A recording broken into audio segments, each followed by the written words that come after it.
Stay the fuck out of nigga line. Hey, don't swear, don't swear, hey, don't swear. Push line. All right, all right, all right, all right. Here we go. Here we go. No games, just business podcast, episode Mhm. 25. I'm Darius. I'm here with my cousin Jimmie. What's up, Jimmie? How you feeling? How you living, cuz? Feeling good, cuz living good, cuz. And I just feel like I just said it, man. The Super Bowl weekend is like a Super Bowl celebration. It's a holiday for a Patriot fan, man. Even when it's not our time, it's our time. This is our weekend that just passed, and it feels so good. It feels so good. How y'all feeling? How y'all feeling? Wow, the Pats weekend. What's good, Don? What's Yes, good? I yes. was like, that was crazy to me talking about this past weekend. I understand how it feels for a ref to call a holding call and it costs you. So you're not gonna see me have any slander for y'all today. Okay. Wow. Yeah, that was. I see how we starting it off tonight. yeah, I see how yeah, we starting it off yeah, tonight. real sweet and sour. You know God. what? You know what I found funny though about yesterday? They found a way to just slide in the Patriots two Super Bowls, and I'm like, what is going on here? They're not even playing, or no one even brought them up. They just bringing up two of Tom Brady Super Bowls. Like, what's going on? When they said that, I think it was right after halftime. I think it was right before the third quarter started. They brought up two. They started showing previews, and I thought 2017 was about to appear, and I was like, Flashback. yeah, what's going on here? I will say this though. Shout out to the Patriots because they was the only other team besides the Chiefs yesterday Wait, to be losing by double digits at halftime and then come back and win. That's no, shout out. no. Ooh. So yeah, the Super Bowl, man, the Super Bowl. Don's favorite day, man. Don's favorite Yeah, day. man. Nah, Jimmy's favorite day. Yeah, I should say, man. a holiday. God damn. Yeah, man, but it's crazy. This time of year, we have a lot of things going on. We're about to segue into basketball here soon, and I can't wait to run down these basketball segments. Did y'all see any of these games, anything that popped off this weekend that made y'all say, yo, I gotta speak on it? What's up? Um, The was Gamecocks? that? Lady Gamecocks? I did watch that. Was that Celtics Philly game this weekend? Was that this past weekend? I think it was. I Yeah. think that was Friday. Mhm, I think that was Friday night or something like that. And I said, mhm. man, it's only a two-team race out there in the East. To be honest with you, Okay. everybody else, Who? eh, Bucks and Celtics. Like Oh, nobody else shit. got a chance out there. To be honest with you, I mean the Celtics just beat the Eagles. I mean, beat the 76ers without Jalen Brown, without Marcus Smart. I think somebody else, Jalen Brown got knocked out of the game, Yeah. and they still beat them. And I was just like, Their depth is dang, like, crazy. Brother, yeah, that's been happening all year. Like Facts. it's been a weird NBA year, and I could just tell that it doesn't even the season doesn't even matter anymore. Everyone's just waiting, trying to find a way to sneak into the playoffs, and that's when everyone's going to start balling. That's when all the stars are really going to play every night. Mm-hmm. I want to give a shout out to them Lady Gamecocks who put a beat down on the undefeated team, former undefeated team LSU Oh, Tigers. Goodness gracious, yo, their roster is full of star players, and I love to see the females do what they do oh so well. Uh, Boston, you talking about Cook, you talking about Rave. I mean, they got a lot going on, and they have a bright future. And Connecticut, so sorry, but USC, they coming, they coming. So like Patrick Mahomes. mm. And that would be if they win it again. That's a two-peat, right? Yes, yes, back to but back. they already Mm, they won mm, an mm, oh they won a 17. Yeah, mhm. they won a 17 also.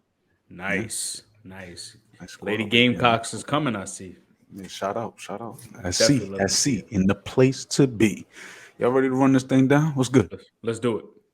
Let's get it going. We are going to start with, yes, the Super Bowl preview, the holiday weekend. It's a whole event, man. We're going to talk about Kelce, Mahomes, Reed, the big three of this Chiefs dynasty in the making. In the making. Preface my comments by saying that first. From there, we go to number 2, the Suns. It gets real sunny out there in Phoenix with KD there. It's mad smiles now. We got Devin, we got Chris, KD, Ayton, stars galore. We're gonna look at the Suns now that they got KD, top 5 player, probably in all our minds. Where will the Suns go? We're gonna answer that.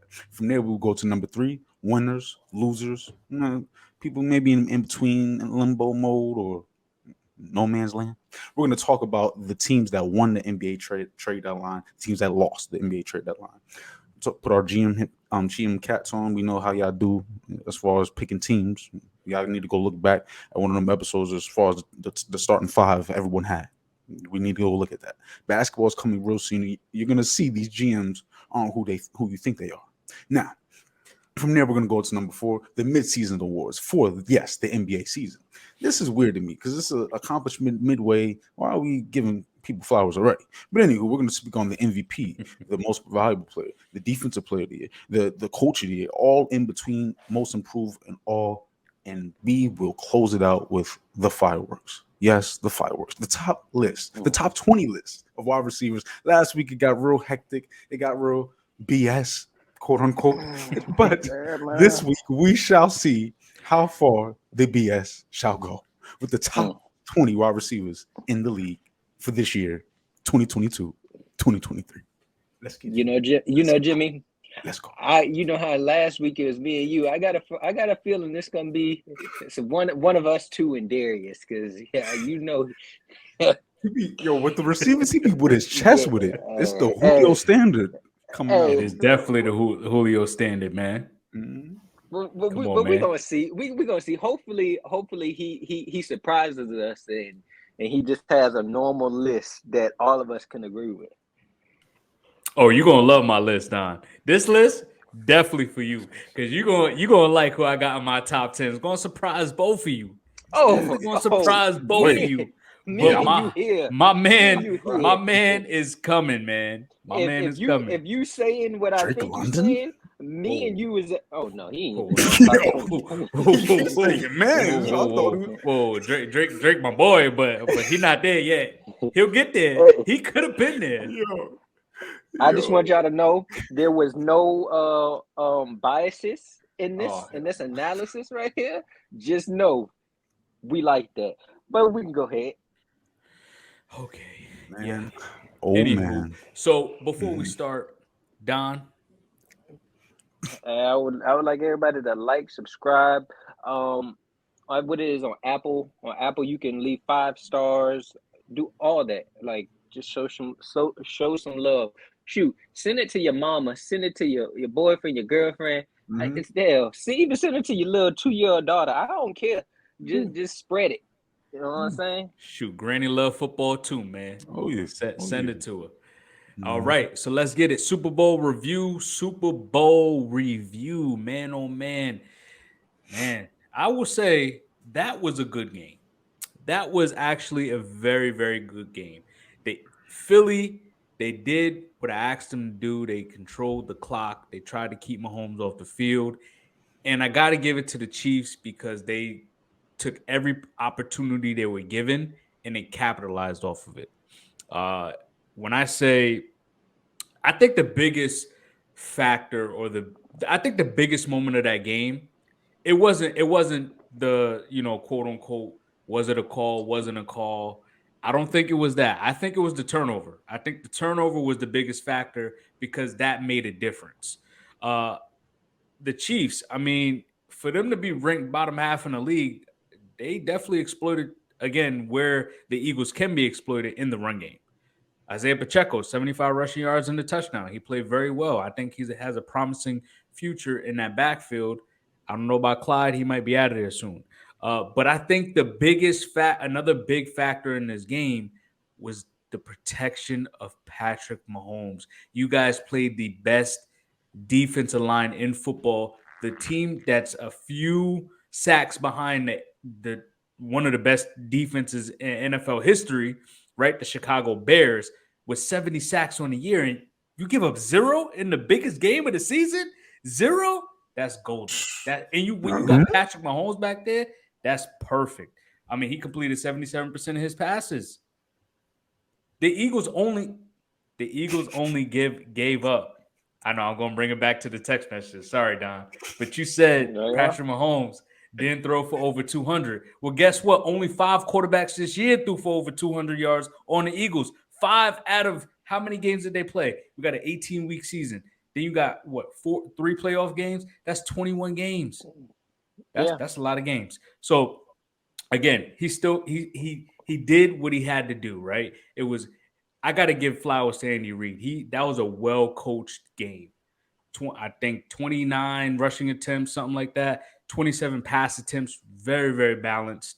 The Eagles, they kept the ball from the Chiefs, but I mean, out of the 8 possessions that they had, they scored on 6 of those possessions. That's capitalizing when you get the opportunity, when you have the understanding that they know you have the best offense. They want to keep you off the field. But guess what? When we do get the ball, we're going to score. And mind you, they did miss a field goal as well from like the 30-yard line. So give and take, that's another 3 points right there. Hey, we'll get on to the Travis Kelce and Mahomes, legacy. What does that stand for? But that's my takeaway from the game.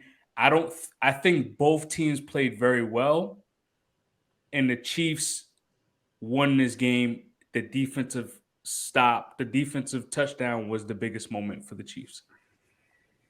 Which I got. Man, because you hit it on the head. You need to get paid for this shit. You need to get paid for this. Well, you do. But anywho, you need to get paid more for this shit because you was on the money with it, man. And when I say this, yeah, we on the move. We on the move up here. Now, as far as that D, you highlighted it perfectly. Pause. Now, as far as that was wild. Cam Johnson, take note. Pause it. All right. Now, define whatever. Hey. Now, this Eagles defense, I was thinking it was the Giants. I have nightmares when I think about those Giants. I know Super Bowl holiday season for me. The Giants sometimes put fear in my heart because of what they did to my dear Patriots.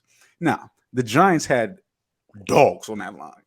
The Eagles, when we lost in 505 Brady in the Super Bowl, dogs on that line. The same dogs that we seen this past weekend. Those dogs are a little older now, and I believe because of that, they have Reddick is nice on the perimeter. I don't know. I was expecting this line to pressure him more, not to touch him, not to have a sack. That's one thing, but at least force a hurry up or some sense of urgency when it comes to Patrick. He was looking very, very comfortable in the second half specifically. In the first half, it was an issue. I actually thought it was on a downfall for the Chiefs because of the injury. I was thinking more on the lines of the Bengals because the Eagles were showing that they could score on the Chiefs. Chris Jones wasn't much of a factor in this game, which shocked me. But that D-line of the Eagles wasn't much of a factor in this game, which shocked me. Now, you highlighted the coaching, and Stefanski and Reid, Nick Sirianni, my fault. Nick Sirianni and Reid, I believe, are needed to get praised because, you're talking about not really running much with Jalen Hurts, but when you do, it's mad effective. Like, it's crazy. You're talking about 3 touchdowns in the Super Bowl, 3 rushing touchdowns, a record here for Jalen Hurts. And it's a beautiful thing to see both quarterbacks, both African-Americans excelling and doing great things in a big stage, and Rihanna doing her thing at the halftime show too. It's a beautiful thing to see, and that's mostly the highlight I get from it. The main thing from the Chiefs was not really Pat more so than anything, because I know his greatness is on another level, and he solidified it with doing it with the injured ankle. But you're talking about 6 yards per carry. You highlighted Pachinko. This man's going to get paid. And the thing about the Chiefs, they're able to get it done. We know they can get it done in multiple ways. But for them to win this championship in a way that is not the most sexy, which is their formula before. Big plays, big shots, which can hurt you in the long run because you're not looking to get that first. You're not looking to manage the clock or like you spoke on, take advantage of your opportunities, your minimal opportunities having the ball. So if you have the ball, what was it? I believe maybe half the time. I think the Eagles doubled them in time. Just about. They almost had a full quarter of possession time over the Chiefs. Right, which is, you would think that that was this direct correlation lead to win. I Yep. think the Eagles, because their offense was so high octane against this Chiefs defense, which shocked me as well. I believe they should have just kept the foot down and not worried about long drives so much, but take more shots down the field. I believe AJ Brown could have taken advantage of his matchup way more often. Devonta Smith was doing that early on in the game. I think they could have done that more. That the line, I mean, both lines did an amazing job. Like it was a clean cut game on both sides, but those defensive coordinators need to reevaluate their perspective on how to slow down certain teams and using their strength, because I don't believe the Eagles did that. Yeah, you hit right on the money because the Eagles line, O line, played just as well as the Chiefs O line. And I mean, you could just tell Chris Jones was out there frustrated. He was trying his damnness to get to the quarterback, and he couldn't. He couldn't. But this is the game this is the perfect matchup that you wanted. It wasn't like a not to poo-poo the Bengals, but no one expected the Bengals to get there, right? No one expected the Giants to get there. These are so when you look at the odds, they're pretty even because you got the best defense versus the best offense, but the Eagles with the best defense still has a very, very high Because octane you're gonna have to offense. repeat. Because you're gonna have to repeat that last statement. Because he, this Now I missed Go it. ahead. And So what I I heard everything. I heard everything. I heard the Bengals were supposed to be there. I heard that. I just say, I didn't say. Hey, listen, I didn't say they weren't you supposed didn't just to be say there. me and the Giants I wasn't said expected to be there. I said they weren't expected to be there. There's a difference. They did their thing. They made it there, right? They did their thing. They got there, but no one expected them to get there. Just do it again. Right. And I'm talking about last year. Okay. So what are your takes from this game? Because I want to hear your Mahomes praise finally. I don't have any Mahomes praise, bro. I just say he did what he did. He was a good game manager yesterday. Jesus, you got me about to choke because you talking about you want to hear praise. First of all, this was a good game. I will say that, and I give the Chiefs props for the first half because the Eagles looked like they was about to dog walk them up out there, and they was able to keep it. Yeah, it was only a 10-point game. No, it wasn't dog walk. Before Jalen Hurts fumbled, it looked like they was going down that field about to score again, and it looked like it was. I believe it was up by 7 or 10 at that point. I think it was 7. Looked like they was gonna go down and score again. I mean, I say this: the Eagles, yes, they blew some opportunities. Like that Hurts fumble really cost them. I mean, because if you ask me, they were the more talented team. They played well enough to win yesterday. I'd say this: I give the Chiefs props. I thought the defensive line was going to be wreaking havoc. I can't even blame it on the grass like how I see some people doing because hey, the Chiefs had to play on that same grass and they still got 2 sacks on Jalen Hurts. Even though it wasn't like none of the defensive linemen was linebackers, but still they was able to get there and they got pressure. But as far as the game go, it's hard for me to actually like go past the part of officiating. Officiating had 2 calls that I didn't really like that. The first one was the Devonta Smith call. Now I was listening to Mike Petraglia, I believe that's his name, the referee, the retired referee that works for Fox. On that Devonta Smith call, that got called back for that deep ball that he had down the field, and they called it back, and they said it was incomplete. They said in the rule book it says it has to be complete. Like it has to be clear and complete that to overturn. It wasn't clear and complete to overturn the call, but then they still overturned it, which cost the Eagles. I think they got like the field goal out of that, but they was going to be in that red zone with first down on that play. And then the last one was the holding call at the end. I get it. if you want to call it holding, cool. I he have some jersey, but yes, but he let go right after. We see that play every single play, literally. Earlier in the game, we saw him hold Juju going across the middle of the field. We ain't see no call for that. So it's kind of like I In the kind of middle of the fall field, under it's harder to see, but I kind of fall underneath the line of I don't want the referee determining the game at the end of the game, especially not in a Super Bowl. This is the second year in a row where we've seen referees cause teams cost teams win because they get involved in it. Like even if you was to just let it ride, the Chiefs are still gonna be in 3rd and 8. They might even win on 4th down if they didn't convert the third down. I just like seeing like letting them uh figure it out. Let them determine who's gonna win because once they gave them the 1st down, there was nothing the Eagles could do. They didn't have any more timeouts. And yeah, that's what I got out the game. Like, and Jalen Hurts was the best quarterback on that field yesterday. Let's not let that slip anybody's mind. what? Bruh out balled Patrick Mahomes. I mean, he threw for 300, had three rushing TDs. That was a Super Bowl record. Had a passing TD. Bro was on fire yesterday. But shout out to Jalen Hurts though. Hey, I got a couple things here. First of all, the I give you the Bengals call. The Bengals call last the year before that was bogus. I I agree. I honestly thought I was like, no way this happened. There's something sketchy going on here, but we'll leave that for another day. The one yesterday, come on now. That I could say that was a solid call. You if they called it and that helped that that gave the Chiefs the momentum to again they scored on that drive to score on that drive.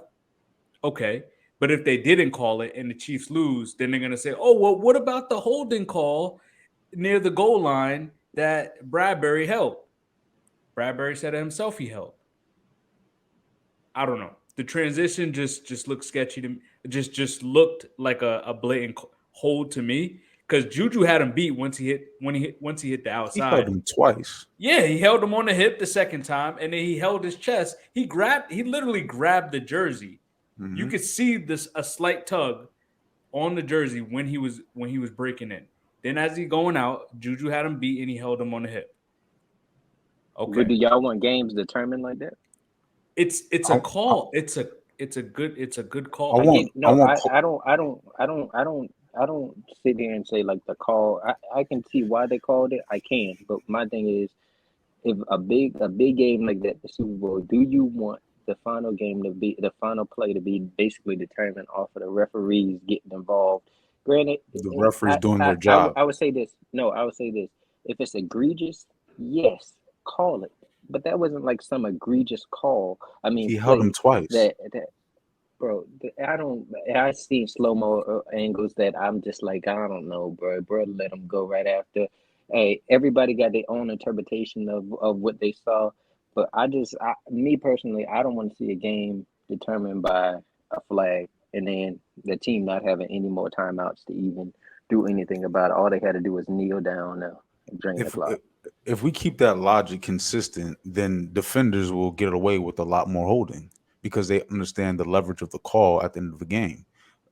Discipline is discipline, and technique is technique. If we teach you to keep hands off and to read eyes, as opposed to um, using your body or using your hands to stay in front or impose a man's progress going forward. That's an issue. It's against the rule book.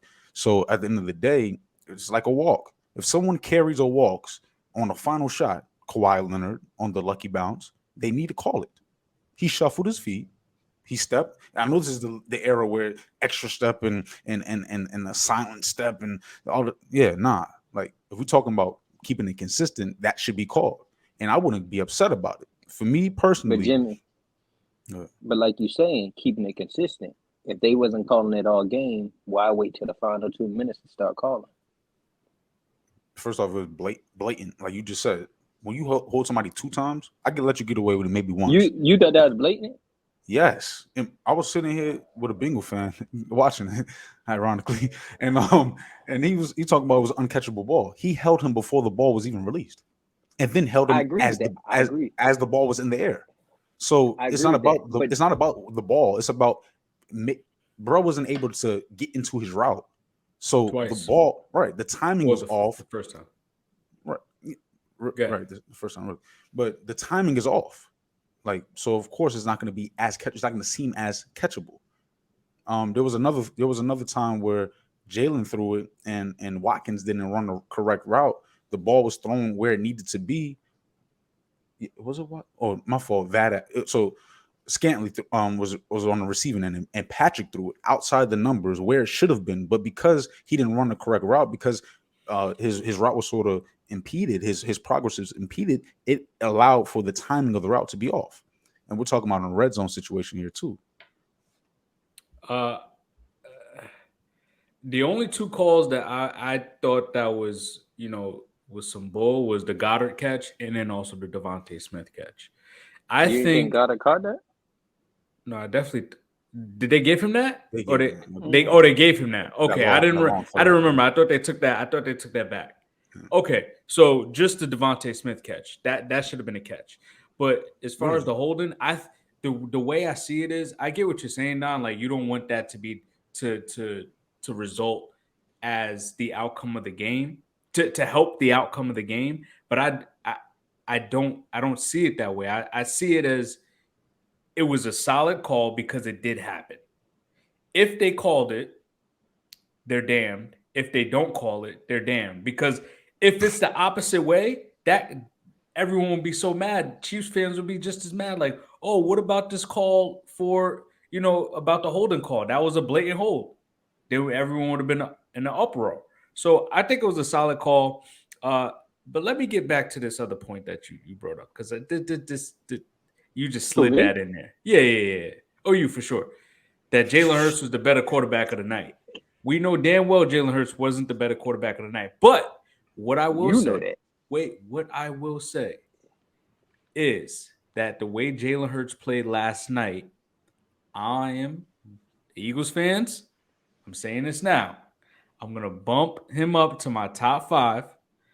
I said that it was going to result in how he played this week. He played very well. He played very well. Is he better than Trevor Lawrence? I'm going to bump him up to top 5, and we're going to take Trevor out. Trevor's going to be number 6. Who's 4? I forgot. Justin Herbert. Oh. Yeah. Oh, but what about you, but I mean, what about you? What about me? I had Hurts at 4. I had Trevor at 5. Said if he balled. I know you said if he balled out, you was gonna put him above Allen. No, I said if he had to come through in a clutch moment for them to win the game, they had to call on him to win the game, which is something I haven't seen Josh do. I will put him over Josh. That's the only thing I don't believe in Josh with is his clutch factor at the end of the game, is closing it out. You have seen Josh do it. Not on this bigger scale. That's why I would have put Jalen. I mean, he did it against last the Chiefs. year. Last year was not his fault. It's just Mahomes did some Mahomes stuff. For sure. Or Tariq Hill did some Tariq Hill stuff. For sure. But nah, you got to give, Jalen played very well, but he definitely didn't play. I think both quarterbacks played very well. I'm not gonna poo-poo one over the other, But I mean, he did have to me. a 1-yard rushing touchdown and a 4-yard rushing touchdown. I mean, it wasn't like a 20-yard. He had 3 touchdowns now. Yes, he had 3 touchdowns, but they were in with 4 to 5 yards. Hey, I'm not similar to Patrick Mahomes passing touchdown. We all know that the QB sneak is pretty overpowered. I think it's overpowered. I could just put 3 guys behind the quarterback and we all just push. I mean, that isn't how he got in there every single time, though. No, not every single time, but one of them. And then they converted multiple third downs with a QB sneak. Mm-hmm. So, but anyway, as far as Mahomes' legacy, I mean, he's currently built. Like I say, he's currently building his resume. He's building it right now. He joins 12 other NFL starting quarterbacks who've won multiple Super Bowls. Multiple. There's only 11 others that done it. It's been Not appearances. Yeah. He also joins 10 other players to win a Super Bowl MVP and the Super Bowl in the same season. He's joined 4 other players to win a Super Bowl MVP multiple times. I mean, multiple 5K passing yard seasons, 2 MVPs, a championship, and a Super Bowl championship. Come on now, Darius, let's skip. Let's skip all he's the that. best quarterback What in you the trying to league, say? man. I was gonna say, what you trying to say, Darius? He's the best quarterback Jesus, in the what are league. you That's trying all. to say? That's all I gotta say. That's all I gotta say. He's building his resume to Hall of Fame. He's building a Hall of Fame resume, and he's building himself up to possibly be the best. Possibly be the best. Who knows? He already won 2 before he's 30. Got a long way to go before He you definitely say got a that. long way to go. I said he's building a resume. That has nothing to do with what he's building. Pat, my fault. Don, how could I disrespect Pat like that? Don, stop interrupting greatness here. He is spitting about how great this man is. Let it spit, let it rock, let it ride, okay? We're talking about Patrick Mahomes here. You did something earlier today. You did something earlier today. I remember I think it was last episode. I asked you, can Kirk Cousins be a game manager? He's never been asked to be one. As an all-time great, as the all-time great, your responsibility is not always to win the game, but to manage the game. If we set you up and we don't have to call on you to bring us home, just don't shit the joint up. And that's exactly what an all-time great, you're talking about a dude with ample talent. It's hard to rein that in sometimes. Brett Favre, Aaron Rodgers. It's very hard to not trust your abilities. And a game manager typically doesn't have those abilities to have to get out their mind in order to manage the game. Patrick Mahomes is able to do it. Tom Brady didn't have this thing. I'm a New England fan, I'm a Brady fan. Patrick Mahomes is coming from. I'm not saying he's going to pass him, but I'm damn sure scared, okay? And it's because he's able to have more ability than Brady. He passed the eye test while also being able to rein those abilities in and manage the game as Brady did all his career. Well, not all, but most. Now, Andy Reid, Kelce, Pat, Andy Reid and Kelce, the only thing that sort of hinders, it's a pro and a con for Patrick Mahomes as far as the GOAT debate. Travis Kelce, as far as that up. Yeah, it definitely hinders it. And the reason why I go with Brady a lot of times is because there was only one other consistent variable besides him, Bill Belichick. If Kelce, if he can win without Kelce as he did without Tyreek, which they already won that trade, then it will prove something even more. But just because you have a 3-headed monster, I'm not even no. It's just not the same as the 2-headed monster. I'm not gonna let you get away with that bull crap comment. How are you gonna say he has to win one without Kelce? He's on his team. Hey, that's Jimmie, like saying on the same page today. No. That comment just pissed me off because that's like saying, yo, Jordan, if you would have won one without Scotty, then please don't start that debate because Scotty proved more without Jordan than Jordan did without Scotty. So Shaq, you need to win one without Kobe, just like Kobe needs to win one without you. He won one with D Wade. I'm just saying, all right, we're getting off left field. That's my fault. But Brady, the standard with Brady is the fact that he doesn't need nobody but a coach. He won 3 with Gronk. Okay. Yeah, and he won 3 with Gronk. Gronk. 4. No, he actually won 3. So that means he won 4 without him. That's a lot. And a great defense. Nah, Gronk was there. Gronk was there on the Bucks. Right. So I thought it was so. Wait, Gronk won 4 with him, 3 with the Pats, 1 with the Bucks. Because one of them he was injured in one of them. So I think it is really 3 because he didn't play in the game that he was a part. He has 4 championships, but he didn't play in one of those 4. And at that time, they might have had Aaron Hernandez. No, they didn't because he didn't win. He didn't win. Aaron wasn't there when they won that. That's what I'm saying. He's better than Jordan, but that's neither here nor there. Yo, the standard is Tom. The standard is Tom. So Patrick has to do certain things. He doesn't have to win 6, 7, whatever. It's just the way in which you win has to be more appealing because the reason why we're saying you're better than Brady is because the eye test is more appealing. That's nigga nonsense. But okay, go ahead. Don. I just like how y'all skip like some quarterbacks and went straight to Brady. Like Brady is the GOAT. So in my mind, Patrick Mahomes hasn't passed Joe Montana. For me, Joe Montana is 4-0 in the Super Bowl with no turnovers. Congratulations, Pat Mahomes. This is your first game without committing a turnover. Every other one, you committed at least 7 turnovers total. So, I mean, I'm not there to. I told y'all last week. I like to see people finish out their career, or at least like how LeBron is right now, where he's so many years in, like he's at year 20, that it's like, all right, he's putting Jimmie's favorite word, a level of consistency to show that okay, he is one of the all-time greats and he's probably number 2. So for me right now, you don't think he's never mind. We're not gonna go there. My chest every time. But I just feel like he played well yesterday.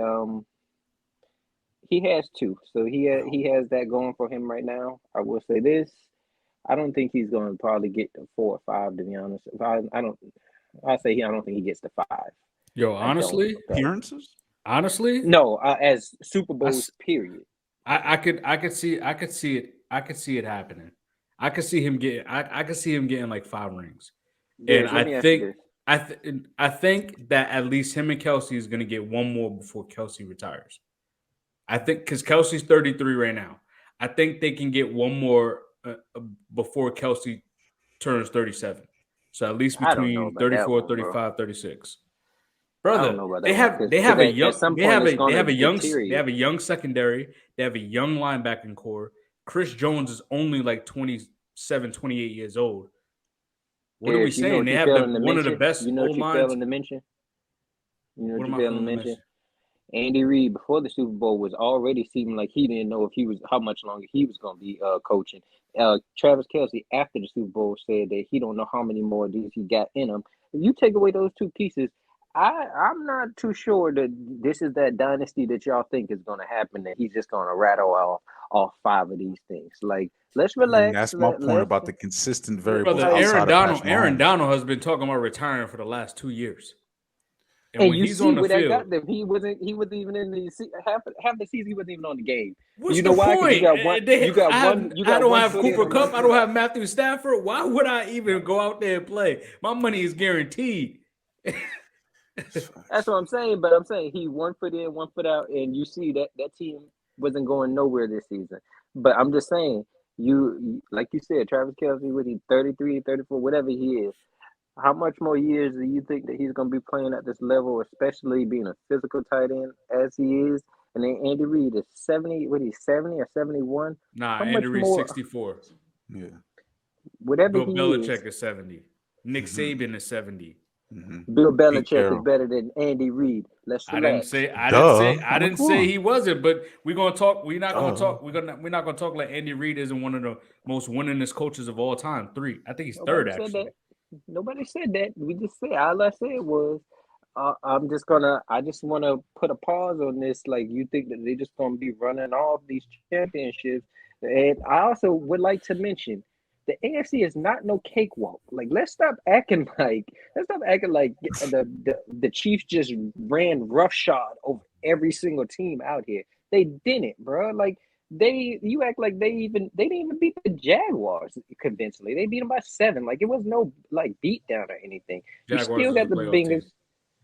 The Jaguars aren't on the Chiefs level. They were a playoff team. They What made does it to the that playoffs. mean? What They does that made it to the mean? playoffs. The Giants made the playoffs. Does that mean that they're on the same level as the Cowboys? Eye test. The That's what I'm Jaguars saying. Like, have. the Jaguars are not on the same level as the Chiefs. Nobody's So on the my same thing level is, as the Chiefs right now. So if that's what you want to say, all I'm sitting here saying is you still have the Bengals, you still have the Bills, you still have the Ravens if they do keep Lamar. Who knows what Miami does if Tua comes back healthy? Hey, there's some teams out there that I'm just not ready to sit here and say like, oh, the Chiefs are definitely gonna just dominate the AFC. Like that's a weak take to me I don't think anyone said that they're dominating anything. I've seen it. I've seen it. You know, Nick Wright, you know, he's the biggest Kansas City Chiefs fan. This is the AFC should be worried. They can't. The Chiefs are. This is the Chiefs. They should be worried. Conference. Who? Everyone. No, everyone who hasn't won nothing in the AFC, which is everyone besides us. Bro, But Jimmie, let's stop counting stuff that don't matter no more. We talking about this era. We talking about this era. I don't care about what y'all did like years ago. Let's talk about right now. You worry about your team right now. Don't tell me about your old seriously. team. You said this era. My team has been I'm relevant saying this era. I'm saying under Mac Jones. That's what I'm saying. Underneath Okay. Mac Jones as your Be more quarterback. specific. I don't care about what happened in the past. Like that don't matter right now because it's not like I told you earlier. Brady ain't coming back, so we got to worry about right now. We were relevant when Patrick Mahomes was relevant. I'm just saying like we were winning while he was winning, like in this era. I'm talking about other people in the AFC having an opportunity. Only the Bengals have gotten an opportunity in us. So everyone else should be worried. That's what I'm saying. But I don't think y'all can be in the conversation because y'all did it with Brady. Y'all haven't done it for Mac Jones. So I don't. That's my thing. Like yes, y'all just done trust it. in Bill. As an organization, you got to give the Patriots credit. They were a true dynasty in this era. But you saying that you should look into the now, but you don't give Mahomes the flower, or you don't give the Chiefs the flowers that they deserve right now, and they just won the Super Bowl. And they've been to the Super Bowl. What flowers did I give? I said they played well. That is disrespectful.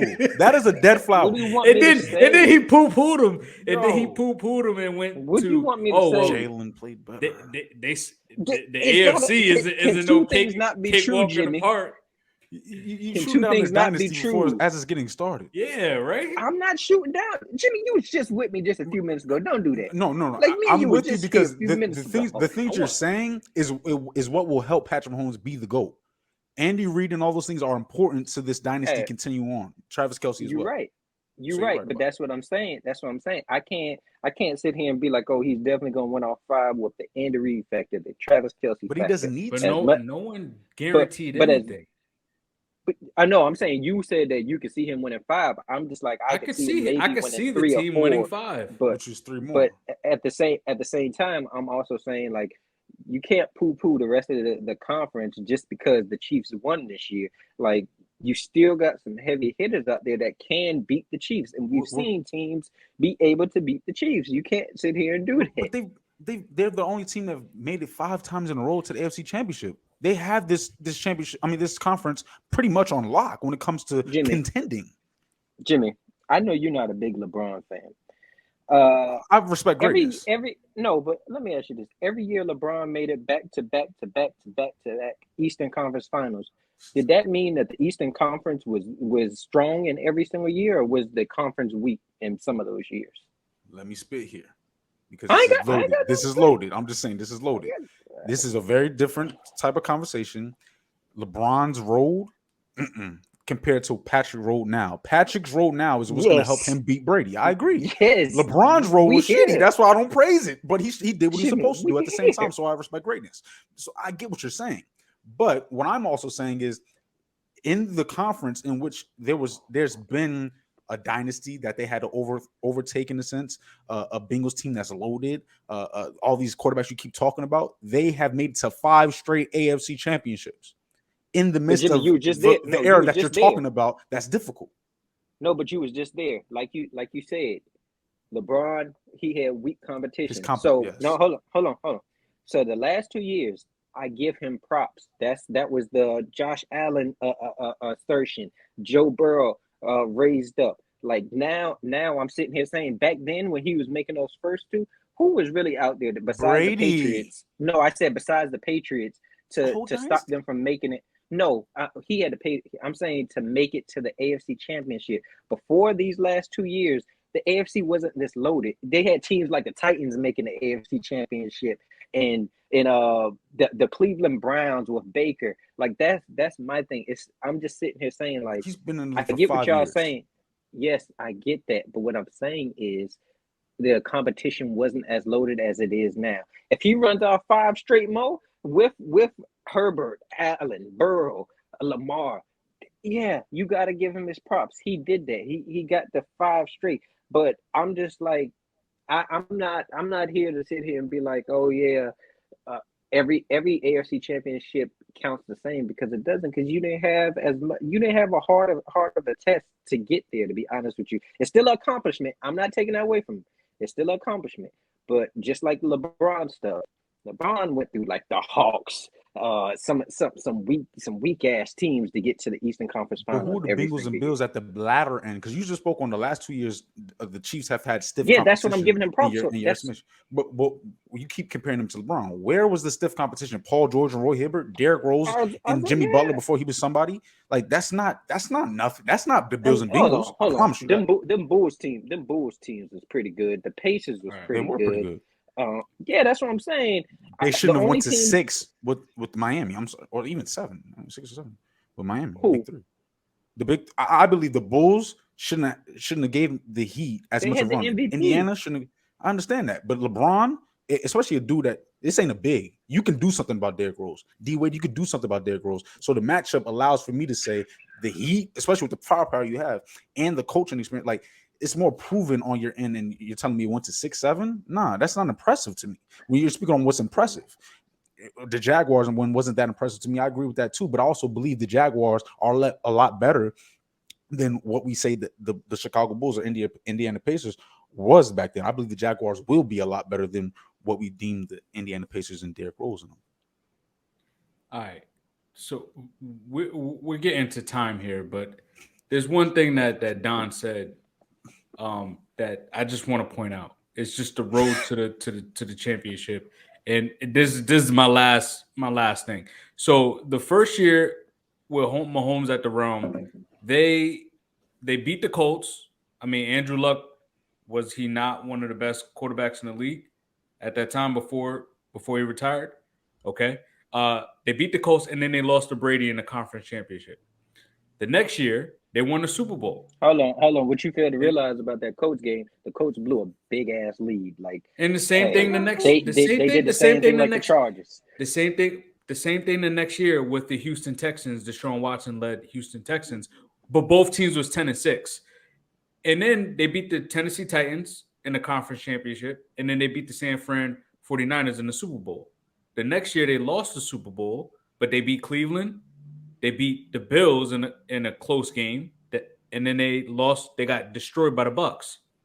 So what are you talking about? His road to these championships hasn't been through good teams.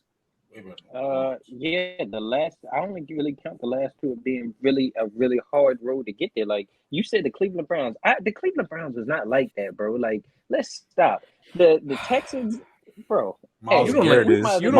you don't like giving credit where credit's due. I just noticed that. I do give credit. I didn't just notice that. I've been noticed that. Jimmy, but it's okay. Did I not say the last 2 years I give them credit, but if they run off 5 straight, then hey, you can't say anything. I'm just not here to sit here. We're narrowing and down the Cleveland Browns. The first 3. We're talking about the first 3 years now, because he brought up specific stats in games and quarterbacks and matchups that speak to a nice stiff competition more so than LeBron, which was your example. But look what you said. The teams that you brought up, it more so of they blew that shit, just like how the Chargers did this year. That doesn't mean like, anything. Hey, I don't. That not means nothing. The Colts team. That Colts. Bro, you that keep Colts pointing team out was Miles Garrett like he's the contributing factor on the offense. Though you had Baker as your quarterback. Bro, all right. I get the offensive. You talking about versus head to head, but understand we are talking about Patrick Mahomes here. So when we're talking about Patrick Mahomes, we have to talk about who's coming after Patrick Mahomes. It's more of a matchup who's on defense as opposed to who's the opposing quarterback. Miles Garrett is going to affect Patrick Mahomes more than any quarterback you put over there besides the name Tom Brady or Joe Burrow or an elite weapon. And even when he doesn't play an elite weapon at the quarterback position, there's an elite talent on the other end that's trying to get at him. All right, fellas, we got time. Phoenix Suns. How far will the Phoenix Suns go this year? What y'all think? This one's weird, man. What you got, Don? Please stop. No, them boys getting to the finals, man. They are going to the finals. I'm predicting that it's going to be them and the Denver Nuggets in the Western Conference Finals, and I don't think Denver has enough to stop them. There were some other teams that made some moves, but I mean, how are you going to stop two elite scorers in Devin Booker and Kevin Durant, and then you still got some sharpshooters on the outside? You still do. You got T.J. Warren now. I believe they just got Terrence Ross also, who can shoot also, and they still have the point guard in Chris Paul. And let's say DeAndre Ayton doesn't show up, you can trade him this offseason and get you some more pieces. Like the Suns are set up to look beautiful up out here. I'm not gonna lie to you. I believe KD leads this team to a championship. I don't. Let me know if I'm tripping because I don't see anybody out You're west tripping. that You're I tripping. see stopping them. What you got, Jimmy? ahead. I need to know Jimmy. who you. My goodness. First off, my God wins. I just want to say that. My God, he wins. Who's So the point when guard? you say he ain't my point guard, okay? My God wins. I'm gonna say it one more time. Now, the Western Conference. You're talking about KD, the point guard, and they injured. They're injury prone. I know, bro. You know, nigga on TikTok was talking about the Nuggets. I was speaking on it being banged up, and that's not bad. That is basketball. If you're not available, you're not able to play basketball. So if we have a track record of these stars being injured in crunch time, Chris Paul around this when it's time to win this Suns team, let go of mad first round picks for now. This ain't about the future. So with Chris Paul at the age of 36, 37 years old, we need to see you durable now. The Suns will not be able to do it in my estimation. The furthest I can see them going if everyone is healthy, because if everyone's healthy, they look very, very nice. To me, nicer than the Nuggets. They have a lot of things that are naturally in place as far as leadership. Chris Paul, KD can just hoop. Ayton and Monty, I like that they're working it out as far as just minds and locker room and coexisting. That's a beautiful thing. It's set for KD just like it was with the Warriors. Now durability is more of an issue than what it was with the Warriors. I still have the Warriors. My fault. Yes, the Warriors and the Suns, or the Warriors and the Mavericks. I believe in the Warriors. Period. Hold on, Jimmy. Hold on, Darius. You just yo, Wow. Jimmy. That doesn't make sense because you Where's just the sat wow? there and said. No, Wow. because you sat there and said about durability, Steph Curry is out again, literally. So you can't sit here and say injuries like Steph Curry isn't out for a second time this season for a long period of time. And the Warriors have not looked like that. They just lost And to the there's Lakers the other day. and there's bro. no one on that Suns team that can stop the Joker. I mean, I'm sorry. On the Warriors team that can stop the Joker. There's no one on that team that can guard KD. And Booker is giving Clay buckets. Buckets. A healthy Suns team is the best team in the league right now today. Well, hold on. Who- Boston's still out there. Boston's still out there. Boston nice. Boston nice. Boston But I definitely think nice. we're praising. I don't even know who we're praising too much right now because KD won with a great situation. You just want to talk about Steph Curry's injuries. I agree, but what I'm saying is Chris Paul is more injury prone. KD hasn't played ever since the Achilles a full season. Like Curry, he's done this before and won a championship. I believe we're talking about if this team is fully healthy. A fully healthy Suns team, besides Boston, That's the issue. there's no other team that's playing with that team. But the thing about it is, Oh, literally gets hurt you every you year. you say injured. Name a team out west that you consider is a contender that doesn't have players that get injured constantly. Memphis.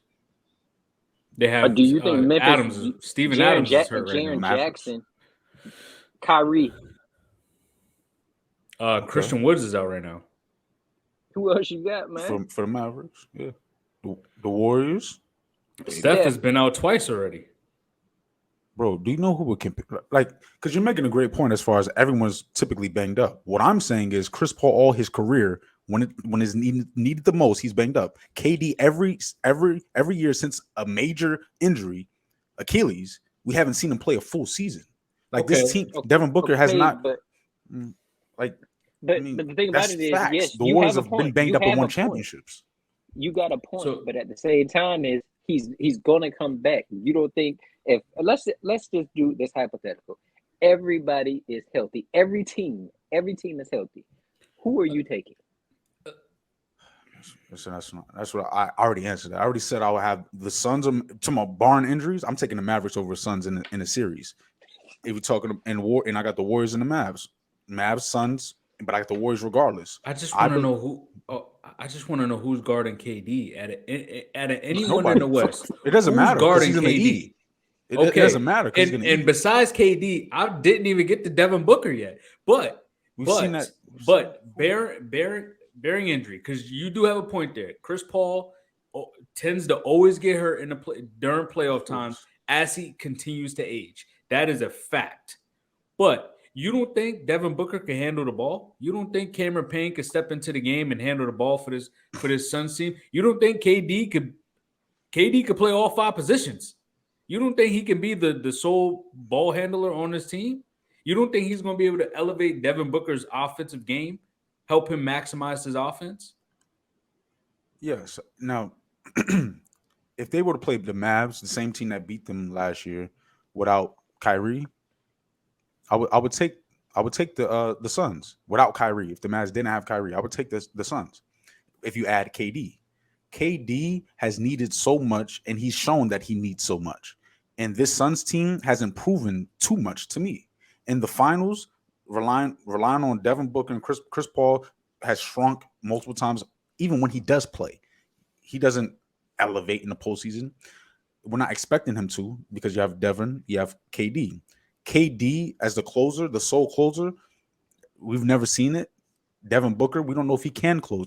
I know you're about to say Devin Booker can close. Is Devin Booker Kyrie? Is Devin Booker Steph Curry? There's a level. KD can't close. That's the one. I said KD as the sole closer. When does it happen? Westbrook was a closer, better closer than Devin Booker. Kyrie at that point in his career, Kyrie Irving better. Listen to what I'm saying. This is what I'm saying before y'all do y'all thing.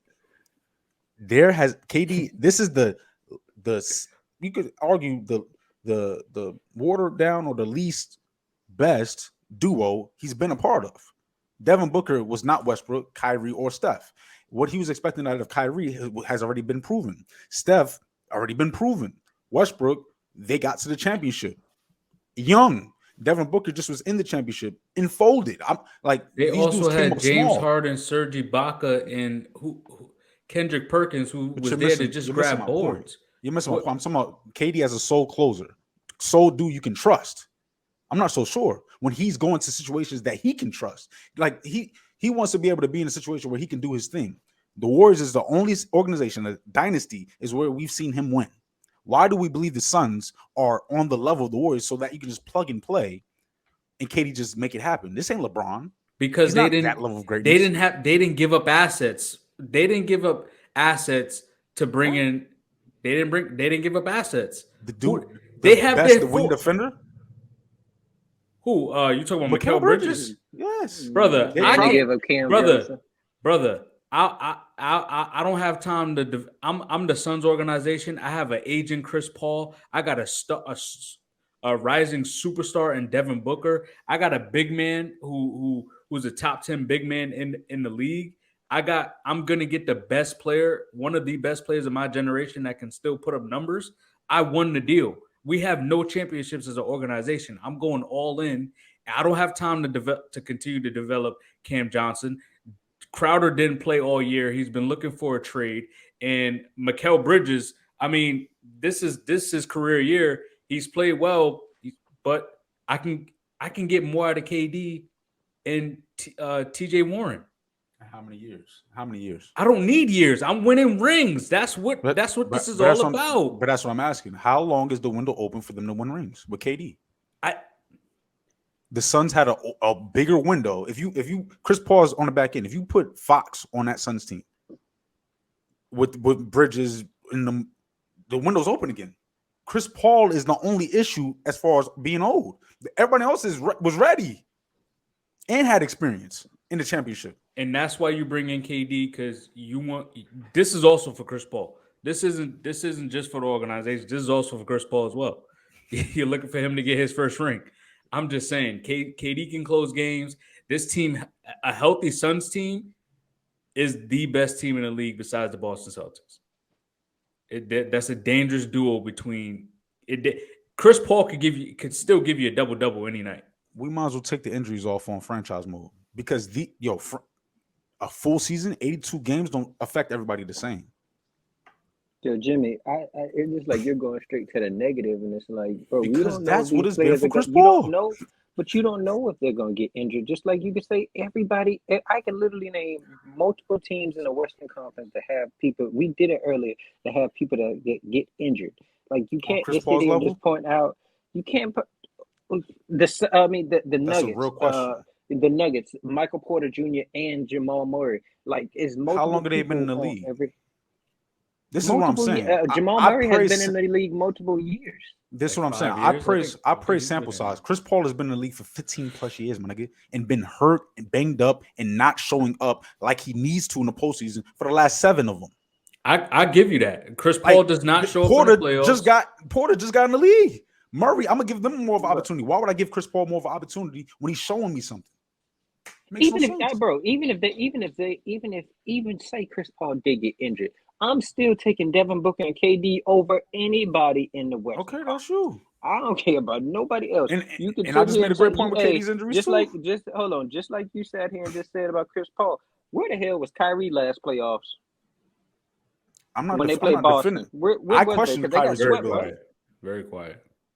Again, again, No, but I'm Kyrie. saying you poo-pooed KD, you poo-pooed the Suns, say they didn't do anything.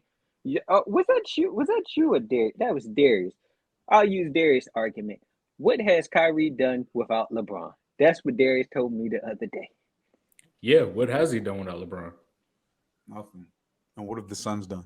So how you got so much? 'Cause How do you have so much conviction that they're gonna be this team? At least the Suns have made it to the finals in the last 2 years with this same core, so they have that championship No, it's not the same pedigree to core. at least get there. Who isn't there besides Mikal Chris Bridges Paul and has Cam regressed. Johnson? Chris Paul has He's regressed there. even more. He's there. Though. Again, you talking about the core and the caliber of the core. It's not the same caliber core. That's not the top 3. That's not even considered a big 3 with Chris Bro, Paul. are they a better? Devin Are Booker, they a and better Ayton. team today? Are they a better team today than what they was? Of course, with the KD, day yes. Of course, So with it KD, doesn't matter yes. with that same core, and now you added exceptional talent. Now it's going to elevate them to. Can I I ask just you a said question? Western Because there's some form of discredit for Chris Paul here, and Chris Paul is my favorite point guard of all time. I feel sorry for you because regular season is where you was able to see him. Postseason, he's not at his best. But I didn't disagree. I didn't disagree with that. I 100% But it's not agree. like how he's am I been discrediting trashing it? everything. There's a reason why Rondo is my second favorite point guard of all time. But He that's shows just up in the postseason. yes, playoff Rondo. But it's not like Chris Paul hasn't showed up ever in the postseason. I'm not saying that. I said He recent history, 7 Let years. me ask you this: would the Suns be in 5th in the Western Conference with Devin Booker hurt and no Chris Paul?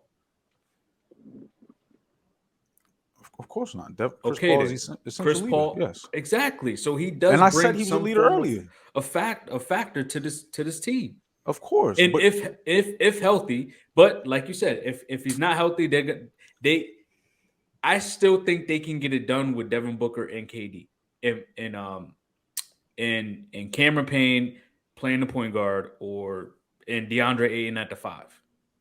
the only way I feel it can work is especially if your leader, your floor general, who can help your scorers get shots easier, is there. And that's why I'm pooping on the Suns so much, because I don't know if their main dog, the KD's leadership, you question it a lot. Chris Paul is the main leader on that Suns team. And if your main leader is not able to be on the court, then why did you go there? That's what I'm talking about. The Warriors had leaders built into the system, leaders with an S. The Suns don't. They just was about to blow it up with Ayton in them. Now we're just believing that Chris Paul is gonna get it done because he's done it before. Like, I haven't seen it. If I see it, cool. I'll be incorrect. I'll be wrong. But I haven't seen it. So you're saying the Suns lost that trade? For the future, yes. If they don't win championship, they lost the trade. It's championship or bust. But that's why you do it. Because you're going all in. That's why the Rams went out and did what they did. They went all in. And if they didn't win the Super Bowl, it would have been a bust. It would have. Especially with Jared Goff playing like he's playing. This is what's it about? It's about winning championships. Exactly. You can't poo-poo a team just because they're going out there and trying to win a championship. Like right now, the Clippers, They're going out. This core hasn't done nothing yet. But hey, they're still trying. So it's like you can't sit there and poo-poo a team for trying to win a I just championship. said there's multiple I'd ways. more so, bro. They wasn't gonna win a championship without KD. That team was They not made gonna it get to out the the Western championship without Conference this KD. year. You was just poo-pooing them just a few seconds ago, bro. Like you can't have it both ways. Nah, y'all Like, not they was- listening, and that shit's getting crazy. Go ahead, bro. Go ahead. Y'all got it. Y'all not listening, man. And on that note, man, Y'all not. I just said Western Conference, but I'm pooping on them. I just said barring injury, but I'm pooping on them. I just said Devin Booker isn't on a level Westbrook, Kyrie, Steph Curry, all-time greats, but I'm pooping on them. Ayton and Monty, I just right now, praised them. right getting now, that you right. think Kyrie's I just, better than Devin like, Booker? but I'm pooping. Say what? Right now, you think Kyrie's better than Devin Booker? I think I'll flip a Kyrie's coin. better. I think But Kyrie's yeah, better I than probably Booker. would take him. Yeah, I'll flip a coin. I I'll don't probably think take him. Kyrie's better than Devin Booker right now, to be honest with you.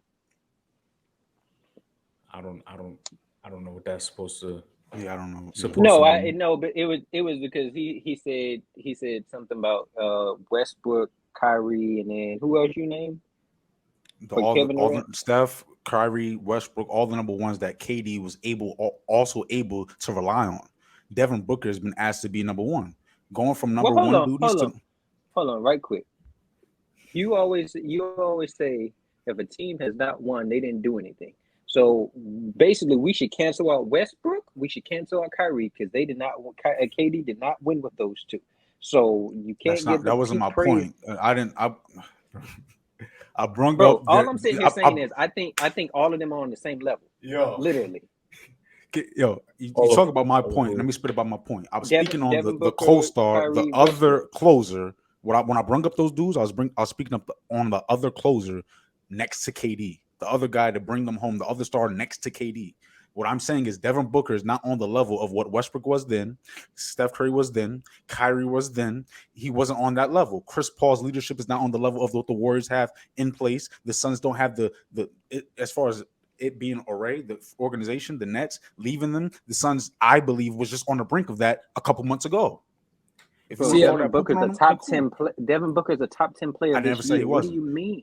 So how is he not on the same level as Kyrie, Westbrook, and I won't put Steph because Steph is a unanimous MVP. I'm not putting none of them not on the same level as Kyrie. The expectation of Kyrie coming in after winning a championship was not. Is it the same as Devin Booker currently? Yes, the expectation of KD, they're going to win the championship. What do you mean?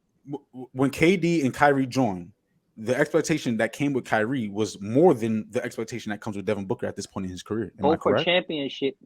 Am I wrong or right? Everybody am I wrong or right about that statement? Championships. I'm asking. Because it's the same. Devin Booker right now is the same as when KD went to go play with Kyrie. The caliber player was the same. What do you mean? Don't act like a champion. A champion who dropped 40 twice in the finals and helped close it out with the greatest clutch shot of all time is the same as Devin Booker. Bro, that's what you're saying. I'm just asking a question. We talking about talent. I'm asking a question. Talent Can you level. answer it?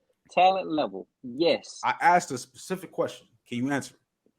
I answered it. I said yes. All right.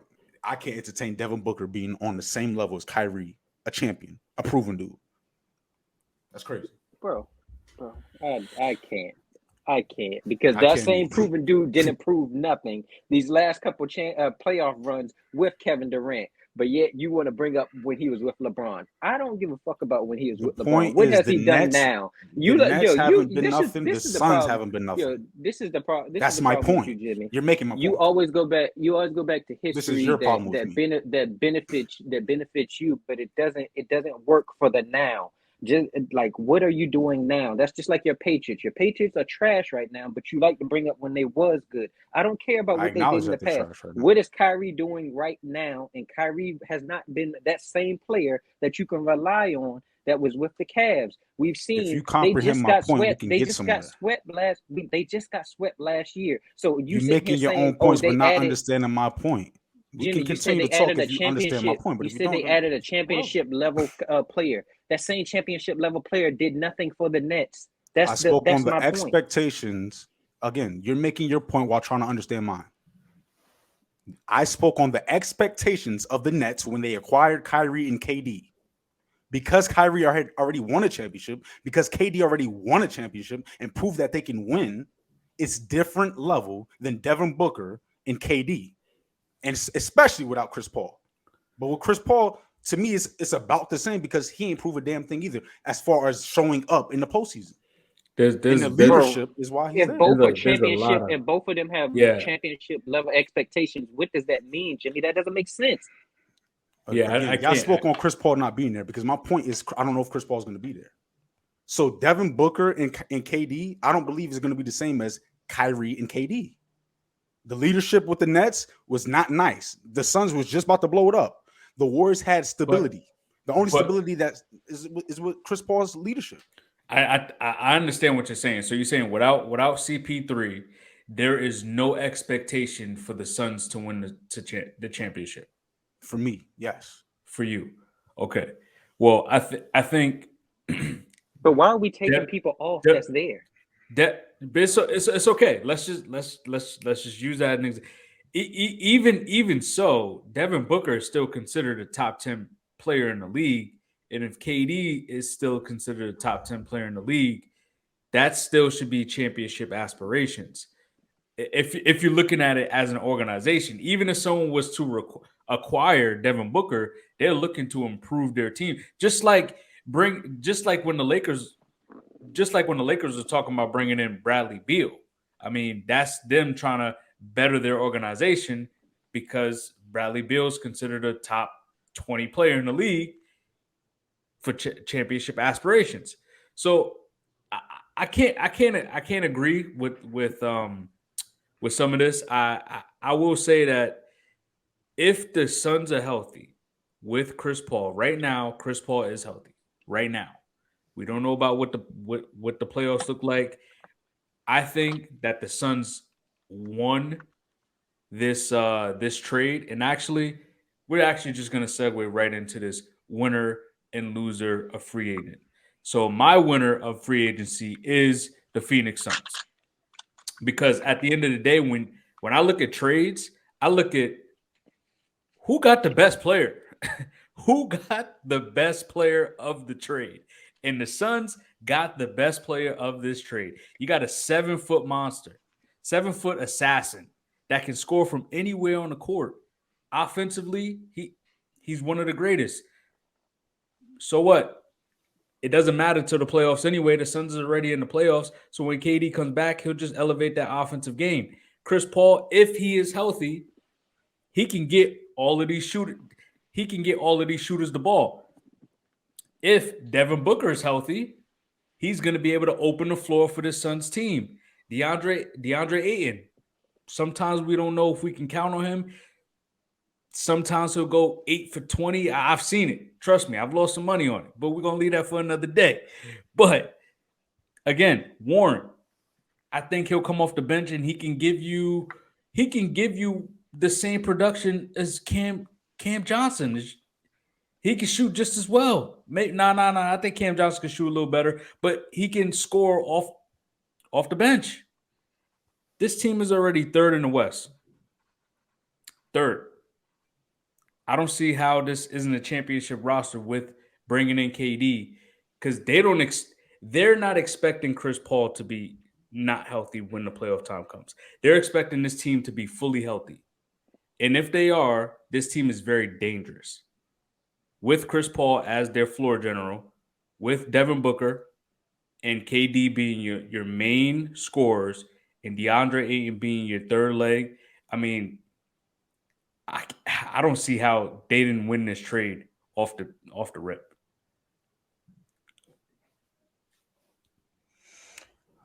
For me, I go to the Clippers for the winner. I go back to Cali, because I'm going to LA again with it because we wanted two. The trade deadline, we won it. You're talking about Mo Bamba, you're talking about stretching the floor. We're talking about Rui, versatility on both ends. You're talking about guarding 1 through 5. We're talking about putting the ball on the floor, scoring for himself, creating for others. Russell, score, proven, clutch, closer, helps LeBron, helps AD, Vanderbilt, energy, versatility, dirty work. I love it. Malik Beasley as well, coming off the bench, proven 6-man, and then we also were able to keep a first-round pick that we were gonna give away along with Russell Westbrook. So that helps the future of the Lakers, helps them get better now, and then helps them get younger, faster, spacing, perfect for a LeBron-led team. And from there, I'll let you spit before I spit about the Clips. I mean, you might as well went on because we got the same teams. To be honest with you, all three of those teams are the same teams that I got. For the Clips, they got Mason Plumlee, they got Bones Highland, and then they got Eric Gordon. Like the rich got richer. I'd say for the Clippers, they just added just role players that could come through. Like they couldn't get a superstar, but they got three. Hey, Mason Plumlee is low key. Hey, bruh is really putting up a good season this year, to be honest with you. And Duke then Nation. okay. Then you talk about bringing Eric Gordon, sharpshooter, Bones Highland. Who knows what he can become? I mean, I don't know how that fit is going to be with Kawhi, and then you still got PG and Terrence Mann there. But I mean, I like them. All they gave up was 2 second-round picks. You got to take that shot for something like that. I do like the Lakers moves. Bringing in, like you said, Mo Bamba, D'Angelo Russell, Malik Beasley. First of all, those last two are going to bring spacing, like Jimmie said, and a level of consistent three-making ability. They got rid of that bum Patrick Beverly.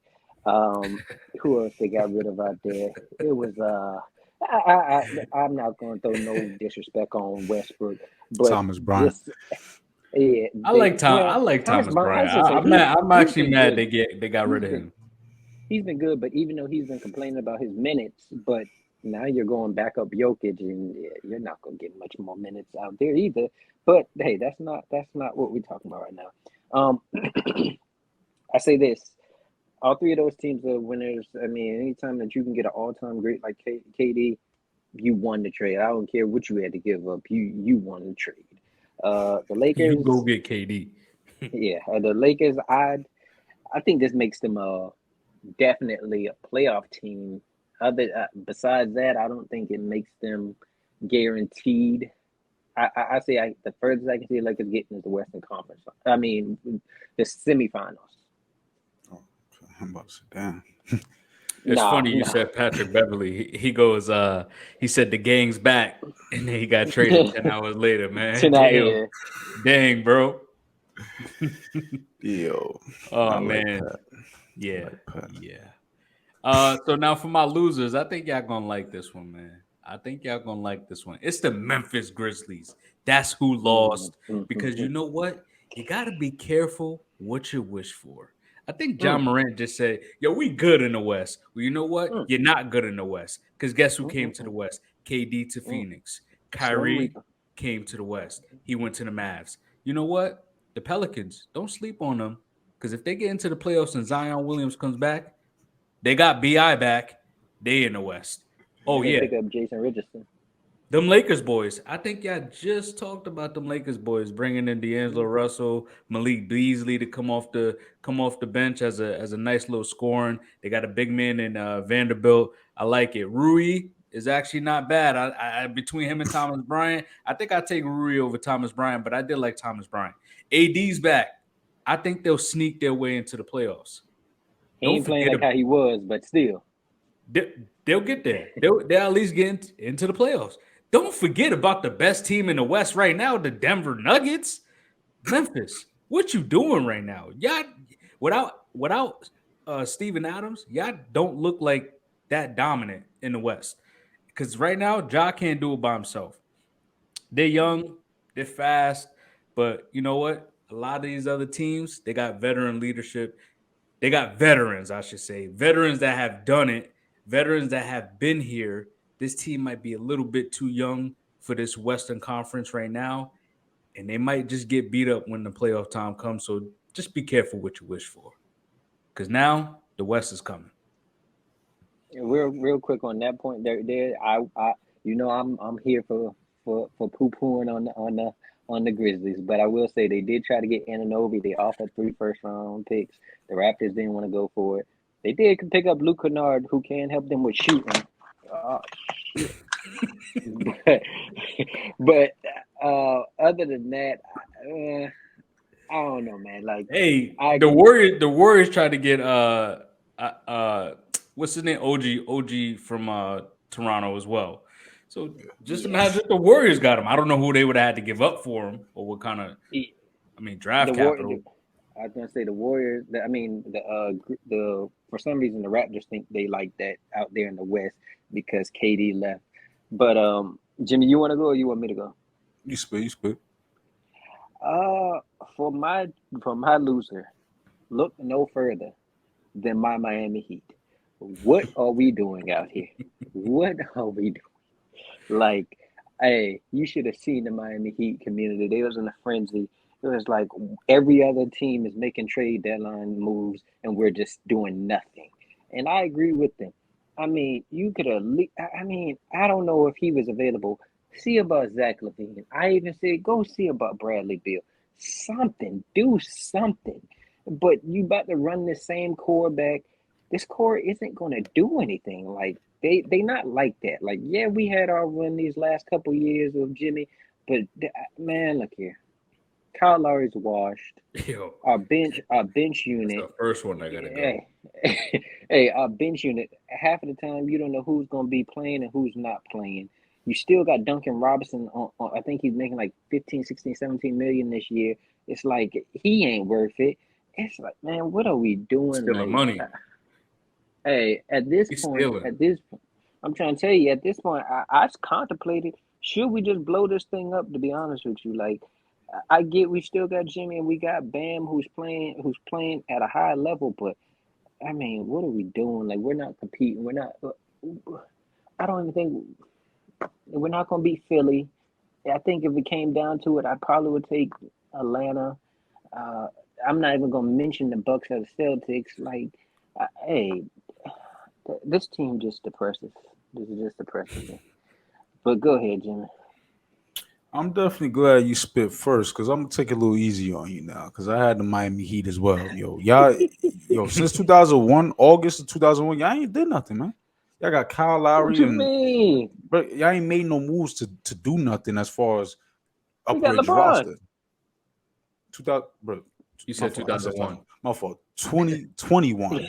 My fault. God damn. I was That's a like, long time damn, ago, nigga. Damn. damn, he don't Just even love imagine, bro. Wade. There's fucking Alonzo there, Shaq. Nigga. I got a lot of people since then. But now Jeez. 2021, y'all ain't do a damn thing, bro. It's like a lot of Struce type pickups. It's not sexy. It's solid guys. Vince and those guys are aight, but you just made it to the championship in the bubble. And since the bubble, your window is closed. Outside the You were bubble supposed too. to, right? With Like, the I Eastern mean, Conference the Eastern Conference, championship. right? Yeah, but I mean, the window is closing. You could do something to open the window up. I mean, you did absolutely nothing since August 2021. And with Kyle Lowry, that pickup was. I'm glad the Lakers didn't get him. I ain't want him. I'd rather Westbrook, and he's out of there. But yeah, Kyle Lowry. He's actually. I will preface my comments by saying he's my least favorite. This is a bias statement here. He's my least favorite player in the league. So anything I have to say about Kyle Lowry is just coming from a hatred play. His chunky behind. I just wish. I love the Chargers. That's the only thing I'll say positive about Kyle Lowry. I love the way he takes charge. Pause. Now, as far as the Heat, they're not as bad as the Raptors. The window is very similar, but they have a lot more assets to make something shake as far as retooling. And they did nothing. OG, that could have gave you some draft picks. Maybe bring a nice talented star within the last couple summers or the next couple summers to come with Fred and Pascal. I love some Pascal. Pascal is a versatile player that has won beside a star. This team has done it before. Why not do it again with a star who is low maintenance? Let's not try to, sour this team too much and try to trade away all the assets, but try to retool. And I'm disappointed that they didn't do it. Losers in my book. Hey, to back off of your Raptors take, the Raptors are between the Heat, Raptors, and Bulls, all three are losers for me. But the Raptors, I don't get their direction. Like literally, Fred, Gary Trent could be free agents this year, Pascal next year, and Anobi next year also. What are y'all doing? Y'all not winning a championship with those four players. So why wouldn't you try to trade at least Fred this season right here? They have this crazy idea, because KD's going, the East is wide open. Y'all gonna get dog walked by the 76ers, the Bucks, or the Celtics. Like, let's stop being dumb out here thinking that y'all gonna make it to the finals. Like, y'all not. Y'all don't got Kawhi no more. The Bulls. Why the hell would y'all keep DeRozan, Zach, and Vucevic? Y'all was ass all year. What makes y'all think y'all gonna change? Their GM said, "Oh well, the East is open now." For what? What is it Who open said it? for? The Bulls? GM. Like, what is it open? Who is it open to then? That's the real question, because it ain't open to y'all. Is Lonzo coming back this year? No, that's the thing. I thought LeVar they were just said thinking his about knee was trading him. messed up. Yeah. Damn. I don't know who want that. Yeah, man. Yeah, man. I mean, I definitely the Bulls. Vucevic has regressed since the trade. I don't know what happened. Like, Vucevic used to be a top 5 center in my mind. He's not anymore. Levine, I You gotta thought he would share take that it to ball now. that too. Like, his touches, he needs a lot more touches to get to the numbers he had in Orlando. But with Levine, I thought he would took it to another level. But he's also, y'all hate me for this, but he's injury prone. So a young guy injury prone, along with DeRozan. DeRozan needs a little bit more to lean on than Levine, and I think Lonzo would have helped that a lot. But other than that, the Bulls are losing my mind too. Yeah, It's a lot of red. I could see that. I could see both teams. But I think out of all three, I think the Bulls are the most promising because they do have at least some former stars on their team. And on that note, we will segue right Who's your into loser? my loser was the Memphis Grizzlies. Oh yeah. Yeah. Repeat that again.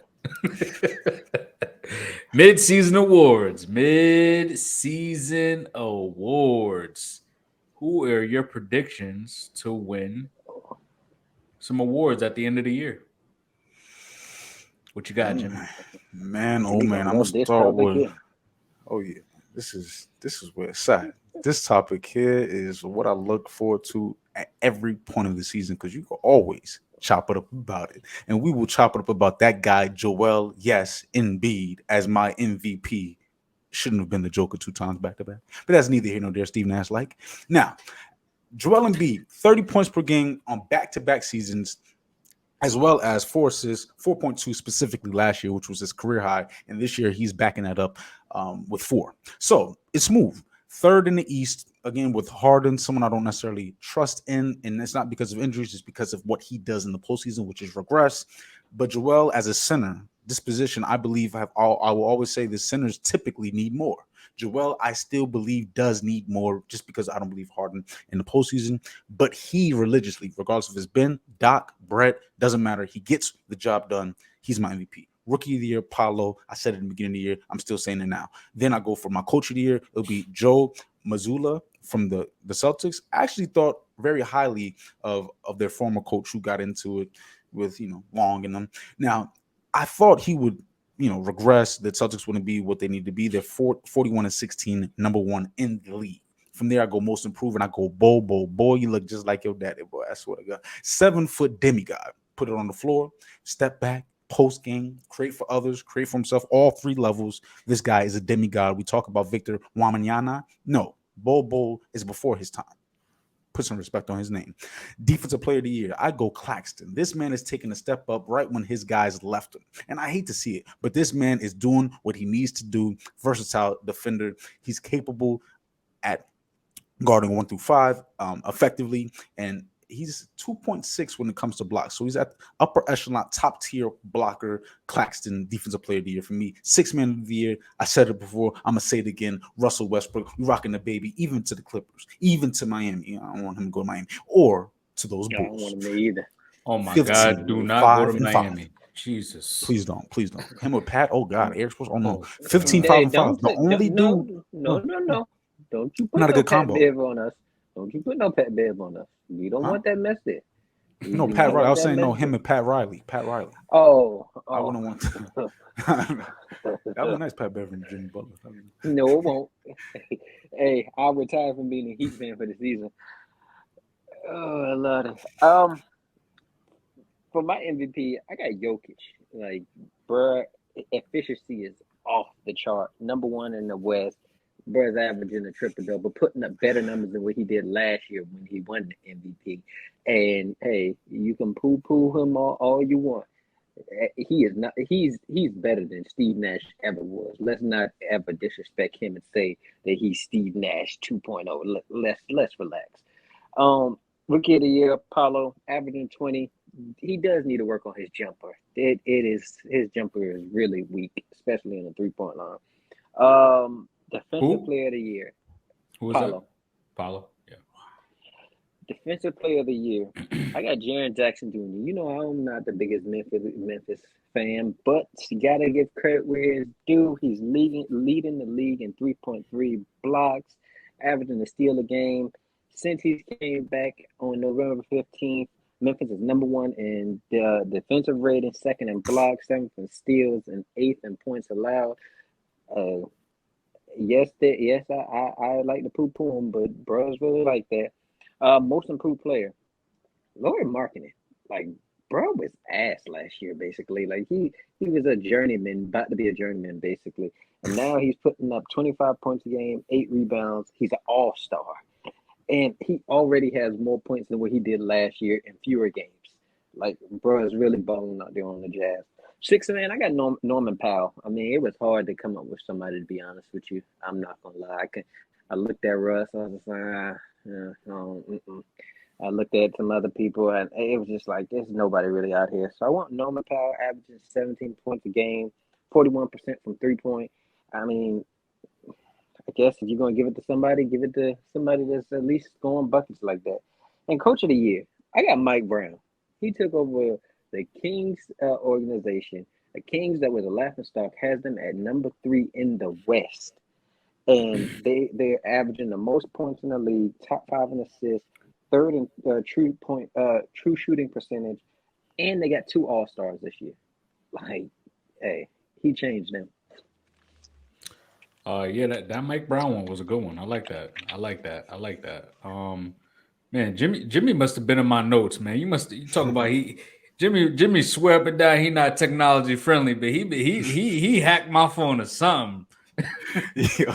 Cause I mean, Duke Nation, rookie of the year, Paulo, yeah, that's my guy right there. He was already NBA ready. I knew he'll come in and he'll command that Magic's team, Magic's organization. Now I wanted him to come to Houston actually, but it's all good. NBA ready body, averaging 20 points per game, couple of 30-point games in the books already. I mean, he's already elevated this Orlando Magic's team past of what as far as win totals of what they were projected to be. So in my books, they're already moving forward with Paulo. Defense player of the year, Jimmie hit it right on the money, man. I got Nick Claxton. I mean, he currently leads the league in blocks, career high in every statistical category, has the highest field goal percentage in the league at the moment. He can guard 1 through 5 for Brooklyn. He's third in block percentage, and he's eighth in defensive shares, which means in forms of wins, he's his percentage, his defensive skill set is a high percentage in Brooklyn's wins. So he contributes to his defensive efforts, contributes to their wins. Sixth man of the year, I got Russell Westbrook as well. I mean, this was tough, but I'm just really looking at the sixth man that's really coming off the bench. Russ is averaging 15, 7, and 6. I mean, he's the only issue with Russ is he can't shoot. Other than that, he's pretty effective, in certain ways. I just don't know how he'll be with this new team, but Russ is always going to put up numbers because he's a numbers guy. And he's a high volume player. He's a money rabbit on the court. Most improved, it's gonna be between Shea and Laurie. One of them is gonna make it. One of them is gonna get it. I think it's whichever one of them leads their team to the play-in. Playoff. Yeah, whoever makes it to the play-in tournament, I think they'll give that person the most improved. Because Shea is a star, man. Shea offensively is a dog, and Laurie, I mean, he's killing it this year. He's definitely stepped up and elevated his game. I also got Joe Mazzulla as far as coach of the year. I mean, from the offseason drama that they had, he's able to galvanize these guys and able to keep control of this team. I mean, there's a lot of superstars on this team, a couple of superstars, and a lot of veterans on this team. And for a young coach like him, I mean, to come in and galvanize these troops and keep them the number one in the East, that's a big task to fill. And you already know, man, MVP. You already know my boy. I should just be a Mavs fan, you know, Oh, because Luka is going to win the MVP this year. This year, the best player in the league, Yes, sir. Has the Mavs currently. I think they can get to like the 2 or the 3 seed. They'll be there right now. I think they're 5th, but without Kyrie, he had them in the 5th seed. Career numbers right now, yo, Luka, he coming, man. He coming. Yeah, you're right. Man, you ready, Dom? That's good. Hey, no, I'm just gonna let it go. We're gonna get to this top 20 because I know I'm not gonna let Darius bait me into this nonsense. I'm gonna get to the top 20 because I got a feeling that he's gonna have something for us in store that we're gonna have to say something about. I can let the Luka stuff slide for right now. We'll get to that another day. Top 20 receivers, man.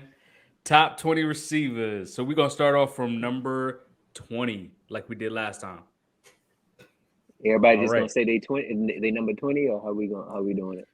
Yep. So I started off. Honorable mention. I wish he played a full season, but at number 21, I got D-Hop. I really wish he played a full season, and I got him at number 21. And at number 20, I got Cooper Kupp because I also wish he played a full season. Because if they did, man, oh man, they'll be top 10. Trust me. And at number 19, I got Christian Kirk. I don't think he's a number one, but I think he is a very reliable threat for this Jaguars organization. And he played very well to earn his contract that no one thought he deserved. Devontae Smith at number 18. I like Devontae. I just think I'll take a lot of receivers over him. And that's just me personally. But other than that, he can run the route tree.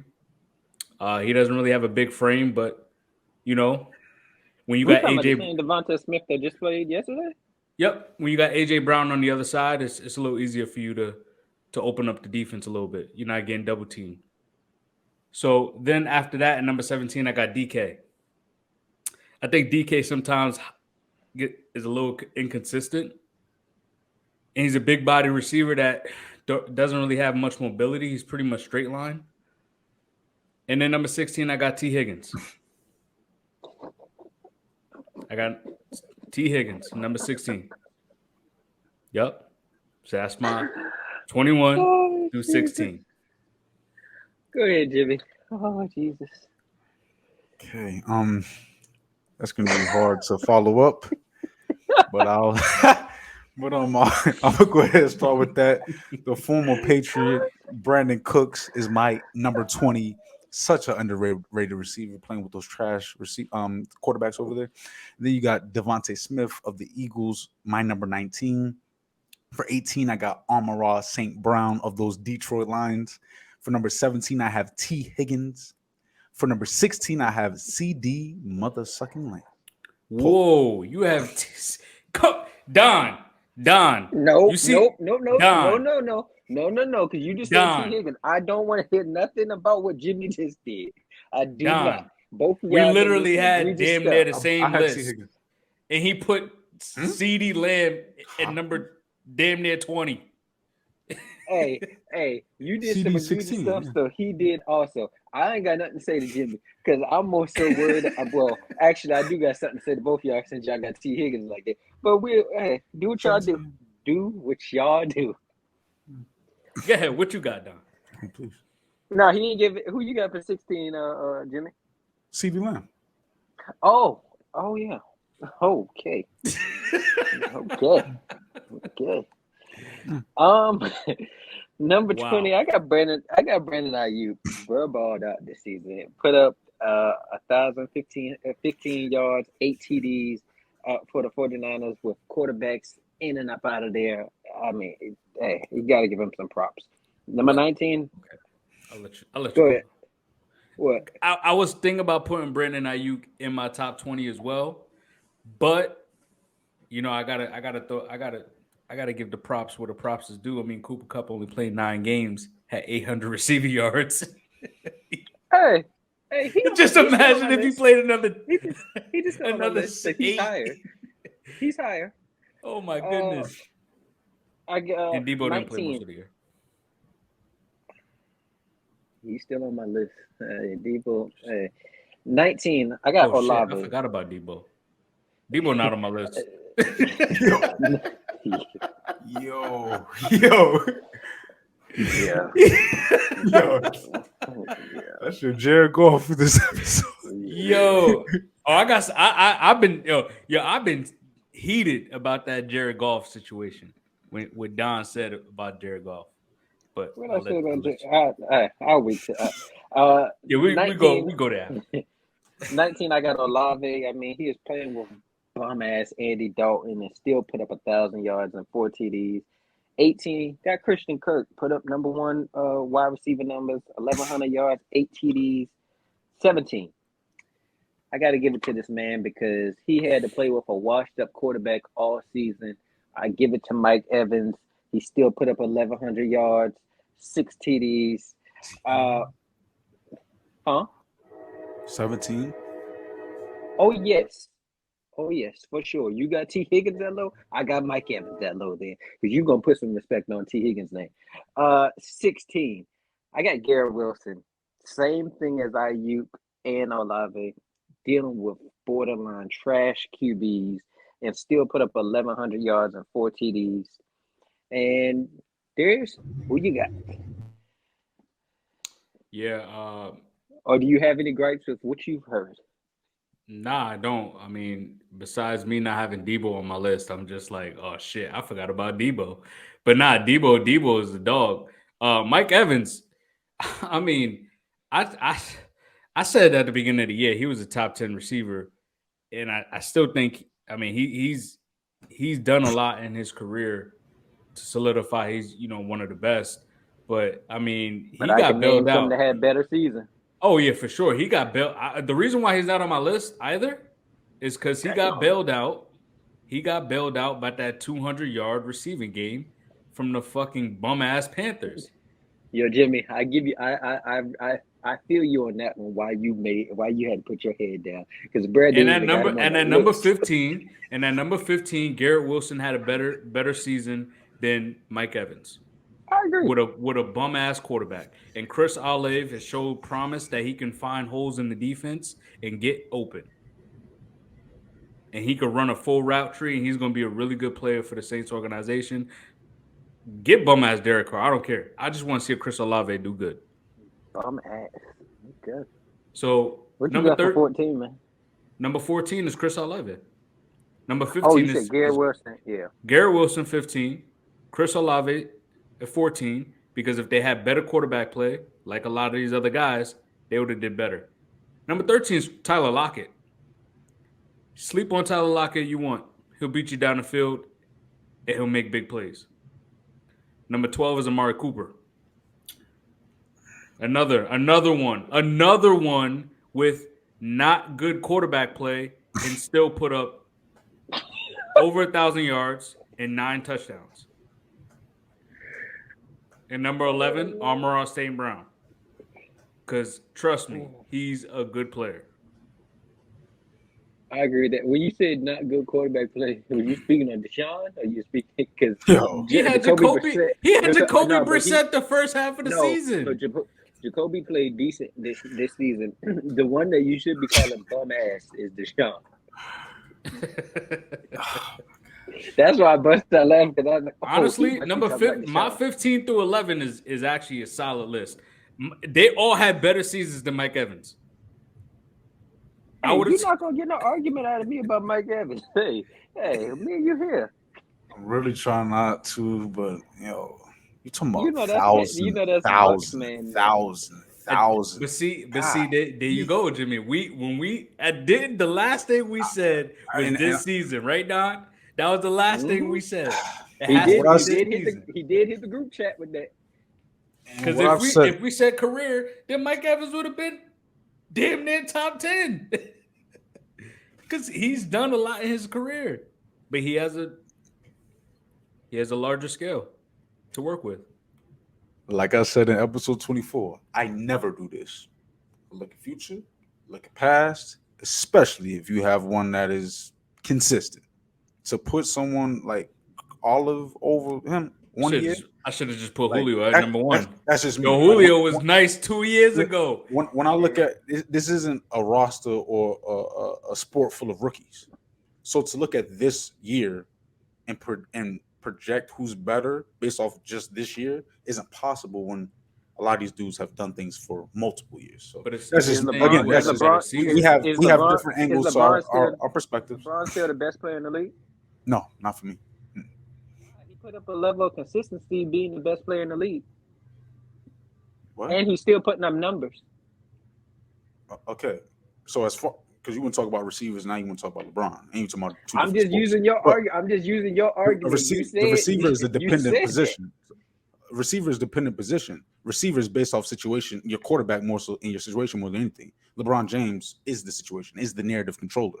A receiver is not a quarterback. So as far as affecting the game and peaks of powers is different. And there's different styles within these receivers too that affect the game differently. But that's neither here nor there. Jimmy, you know how I'm gonna kill all that? Your GOAT was Mike Evans quarterback. So he should have put up more yards. If you want to blame somebody, blame your GOAT. Because that's what you always praising. So I don't want to hear nothing about it's dependent on this and dependent on that. You praise Brady more than anybody I know. So we can't sit here and poo-poo it now and be like, oh well, I'm not Mike poo-pooing Evans nothing. did. I'm praising consistency. That's what I do. But that's my thing. So LeBron should still be the best player in the league then, because he's put up a better consistency than anybody else in the league. No, we talk about especially when we talk about people who have no track record of consistency. If you have no track record, all can go off of is this year. But what I praise more is if you have a sense of track record. These dudes he just named have 1 year in the league, 2 years in the league, 3 years. I don't go based off that. I go based off of if you're great or good for a couple years, 5-7 years.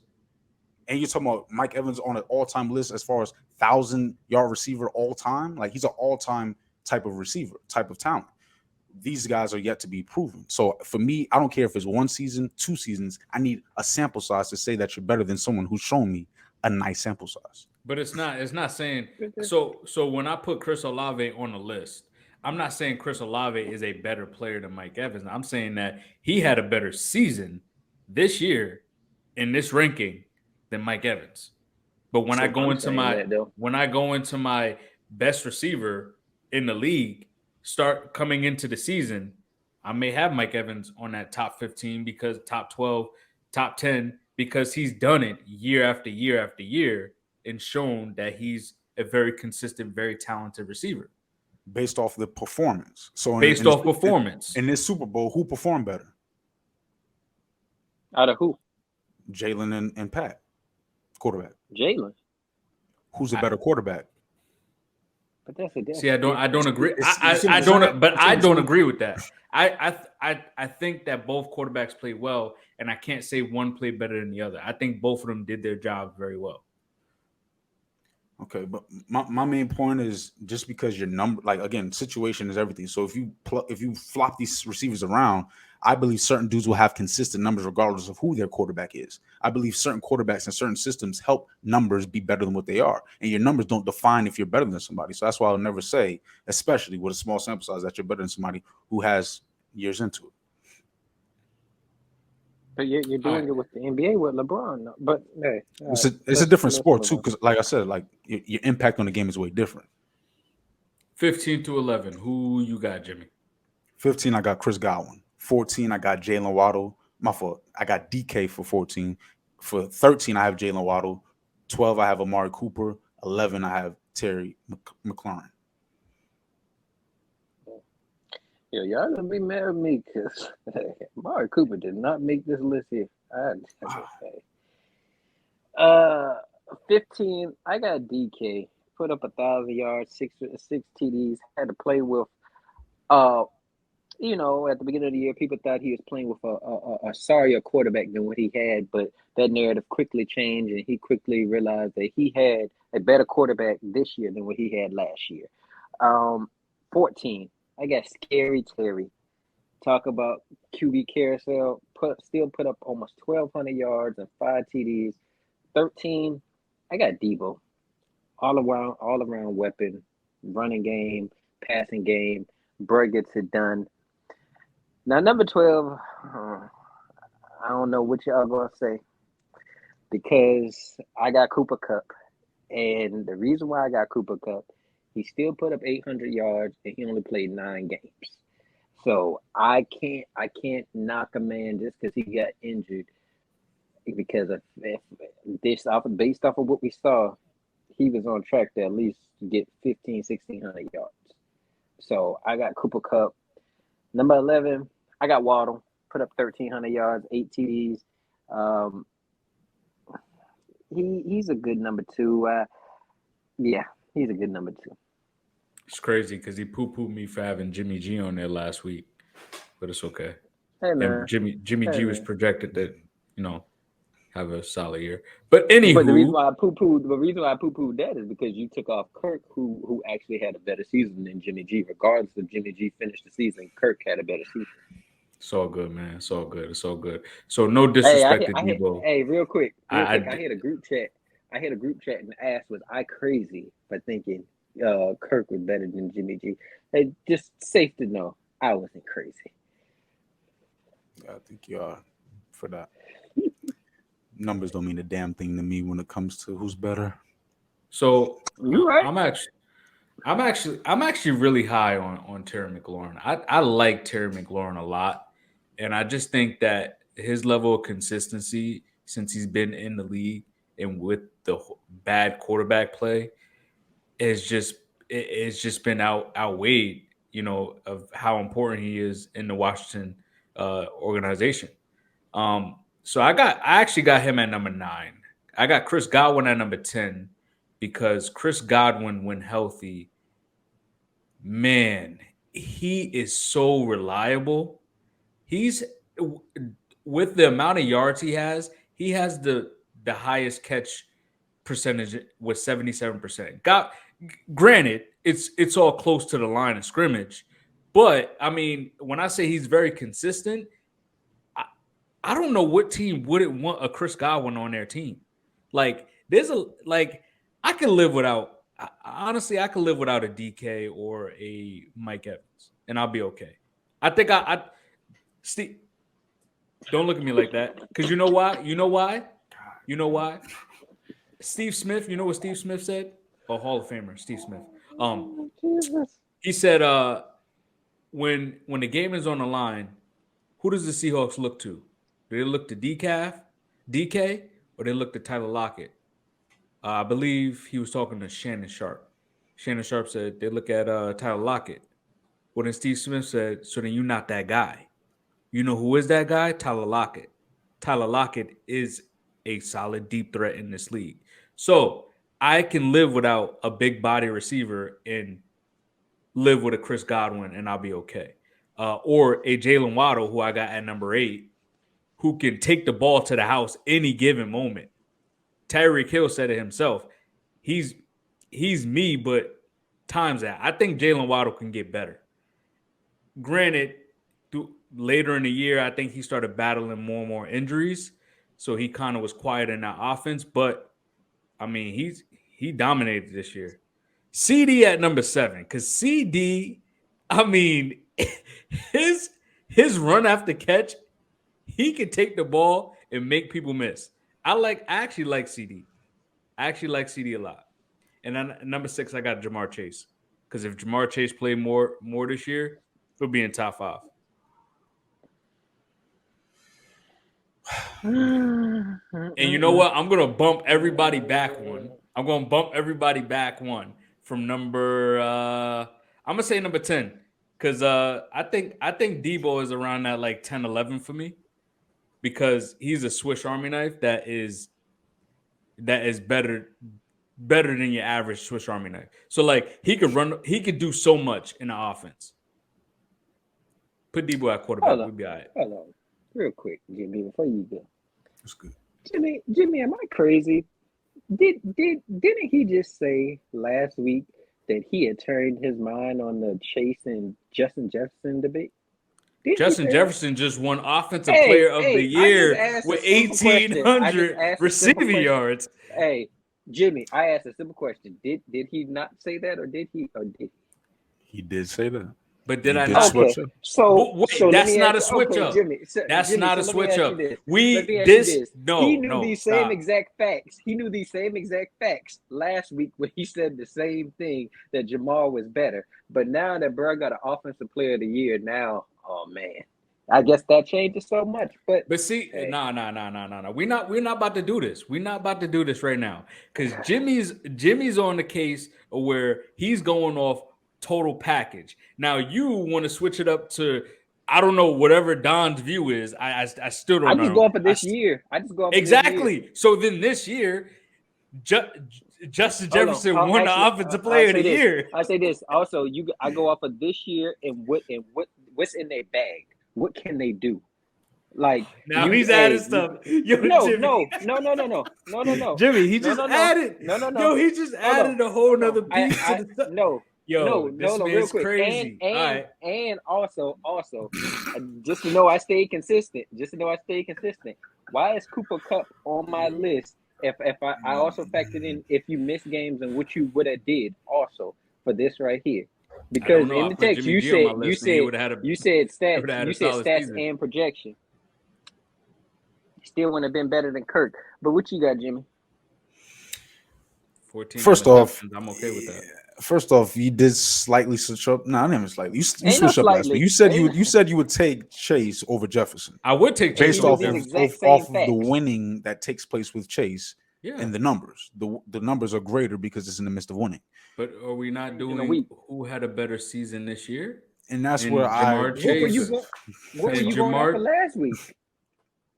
We literally had a specific.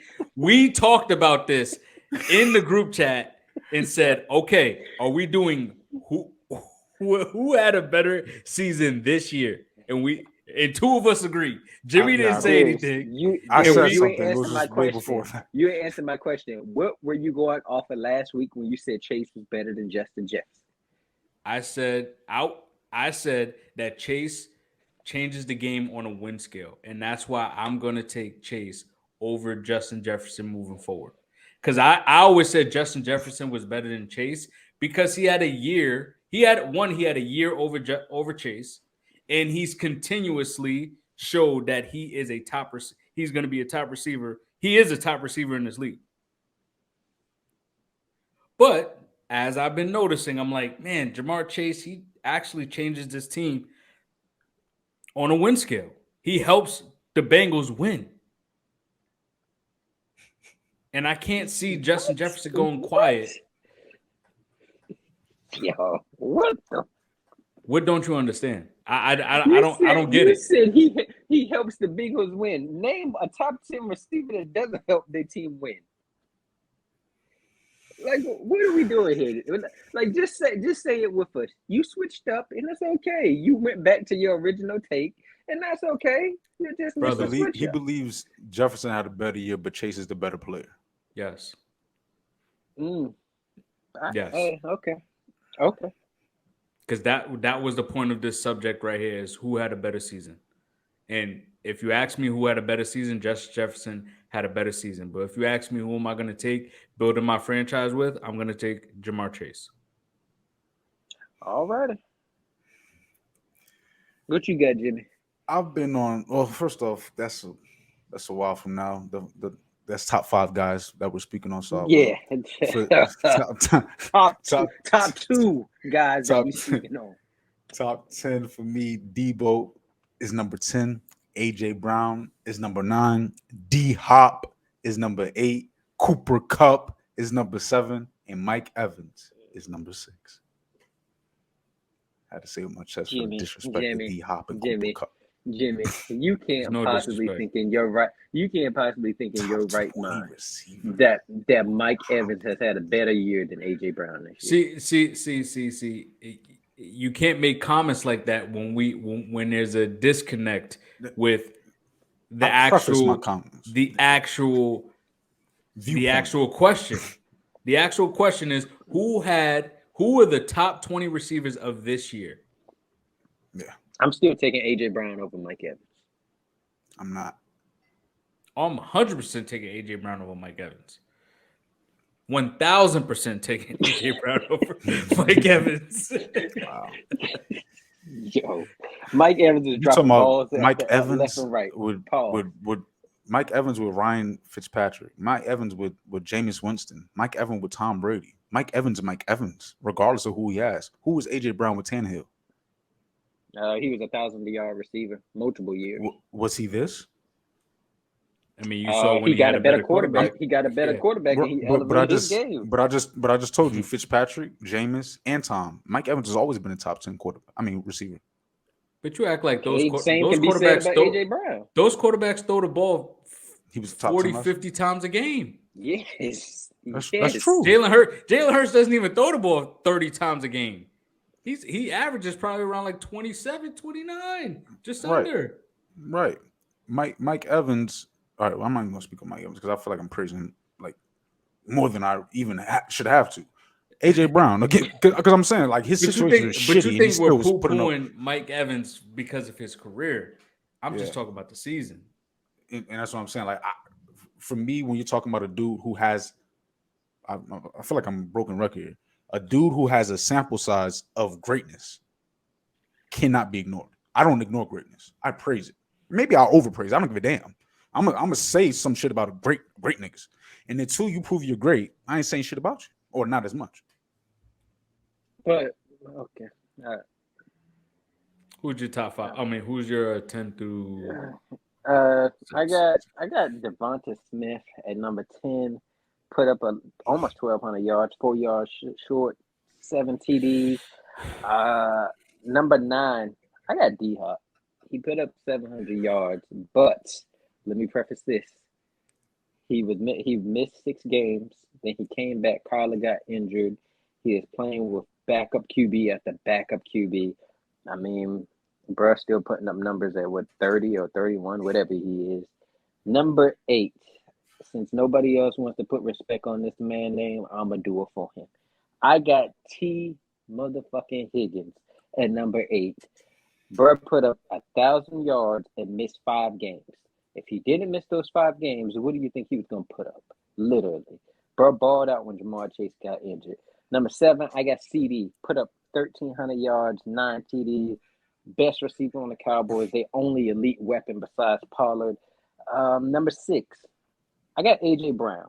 Put up 1,400, basically 1,500 yards, 11 TDs. Changed that whole Eagles dynamic. He changed the offense, literally. I'm not going to sit there and say Jalen Hurts didn't upgrade, but when he came there, the offense got way more explosive. And yeah, I can't take that away from him. Yeah, I mean, I don't disagree with your 10 through 6. I mean, I wouldn't put T Higgins up there as far as I mean, you know where I put T Higgins, so I don't. Yeah, really I because I don't think Metcalf is better than T Higgins. I don't know what the fuck y'all been smoking. I don't think Scary Terry's better than him. I actually put T Higgins over DK. Well, let me see who else you would have. You got Amari Cooper. Really? He had a better Amari season. Cooper, is he definitively? Do you definitively think Amari Cooper is better than T Higgins? Definitively. DK flips the field, and I know does T Higgins not? Now, I don't, explosiveness, You DK, like you speed, I don't know. for me though, like receivers being able to create separation than being a big body receiver is more important to me. I give you that. So like, but my thing with Amari Cooper is this man He cannot routes people play. up. He, No, he he routes routes. people up, but he can't. He sucks in away games. Like no matter where he played in away games, it's he's But not you the got him same ranked player higher than a lot of other guys that show because up in the away he game, still had man. a good season. He still is a very good receiver. I just have frustrations with Amari Cooper. I have like a love hate relationship with him, but I don't know his route running ability. It puts him up there, so that's why I always keep Amari Cooper in the bag because he still is a really good receiver. Definitely is. Definitely is. We are in the Y'all want to Top five. do top five. No. yeah, y'all want to do everybody say they five, or y'all want to do it how we been doing? Yeah, we'll just continue how we've been doing it. So we got number 5. I got Stephon Diggs. We know what he does for the Bills. That's damn near their only weapon. AJ Brown, number 4. I mean, big body. I mean, you saw what he did with Jalen Hurts, elevated his game, changed the whole dynamics of that Eagles offense. Tyreek Hill, I mean, at one point, this man was on pace to get 2,000 receiving yards. My man, I swear, if Justin Jefferson didn't win Offensive Player of the Year, no one is telling me Devontae Adams is not the best receiver in the league. That is in my eyes. He runs a full route tree. I'm glad you said in your eyes. He he he he works damn near harder than a lot of receivers. He was not. I don't think he was naturally like when I look at the Jamar Chase and Justin Jefferson, like you could just tell not only do they work hard, but they're naturally gifted. Like Odell Beckham is a naturally gifted player. But Devontae Adams, you could just tell he had to put in so much work, so much effort in his game and his knowledge. He scores touchdowns. He could run a full route tree. He's the overall package and what a receiver, what you want. And then Justice Jefferson at number 1. I mean, he won Offensive Player of the Year, 1,800 receiving yards. That's 6 all time in a single season. And you got to give it to him. He had the best season thus far. Man. Wow, this is gonna be crazy, man. Well, I got Adams at 5, Devontae. Yeah. I don't get how and for- Devontae Adams is. I don't see it. I don't Oh, know how. his you peak, the once peak of his powers, like when you speak on that, it reminds me of a guy who doesn't have the athletic gift that the guys I'm about to speak on do. Stephon Diggs, Jamar Chase, Tyreek Hill, and Justin Jefferson, I think, are able to do more with their peak, are able to do more with their talent. They also are younger, you could argue, but faster, maybe jump higher, maybe one-on-one matchups, red zone lob threat. So yeah, that's my list: Adams, Diggs, Chase, Hill, Jefferson. Mm. Well, to backpack off of what you just said, I'm not gonna go as far to say that. Well, at number 5, I got Diggs. Put up 1,400 yards, 11 TDs. Only played 16 games. Uh, Number 4, I got Devontae Adams. Put up 1,500 yards, 14 TDs. But you asked how couldn't he be? You asked how couldn't he be ahead of some of these other guys? Well, Darius, because some of these other guys, you think that Devontae Adams is sure-handed. Did you care to know he basically is 50%, 55% this year, with guys like Jetta's 69%, Chase 64, who else with Diggs 70%. Like these guys are more sure-handed than him. He's dropping balls. That's just what it is. Is it Number him dropping 3, balls or is it Derek Carr not giving him the ball correctly? I don't know, hey, man. hey, I can't answer that for you. I know one of these guys doesn't even have a top 15 quarterback according to you. So, hey, uh, Yeah. number 3, I got Tyreek Hill, put up 1,700 yards, 7 TDs. The thing about him and I got Jettas at number 2. The thing about them is they get so many targets that it's like, dang, like I don't want to call it oversaturating, but it's like kind of like the Cooper Cup situation. You get so many targets, like you better be able to put up a good amount of stats because you're getting targeted that much. Number 1, you already know what it is. Uno, the chosen one, Jamar Chase. Missed only played 12 games this season and still put up 1,000 yards and 9 TDs. I let bro play a full season like how Jettas did, and let him get. I mean, Jettas, he's got he's in a good situation because before Hawkinson, none of those other weapons was getting targets like that. To be honest with you, but that's my top 5. Uno is number 1.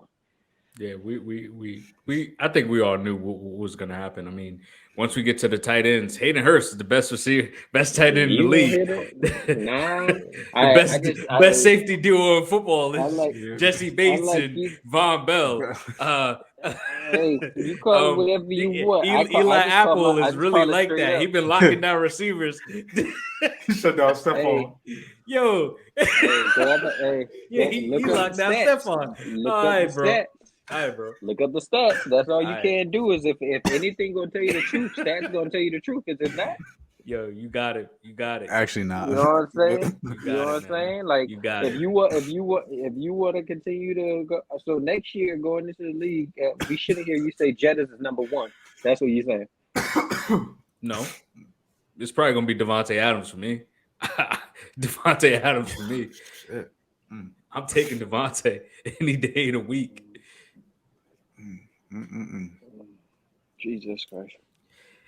And on that note, fellas, another good one, man. Another juicy, good spicy one today.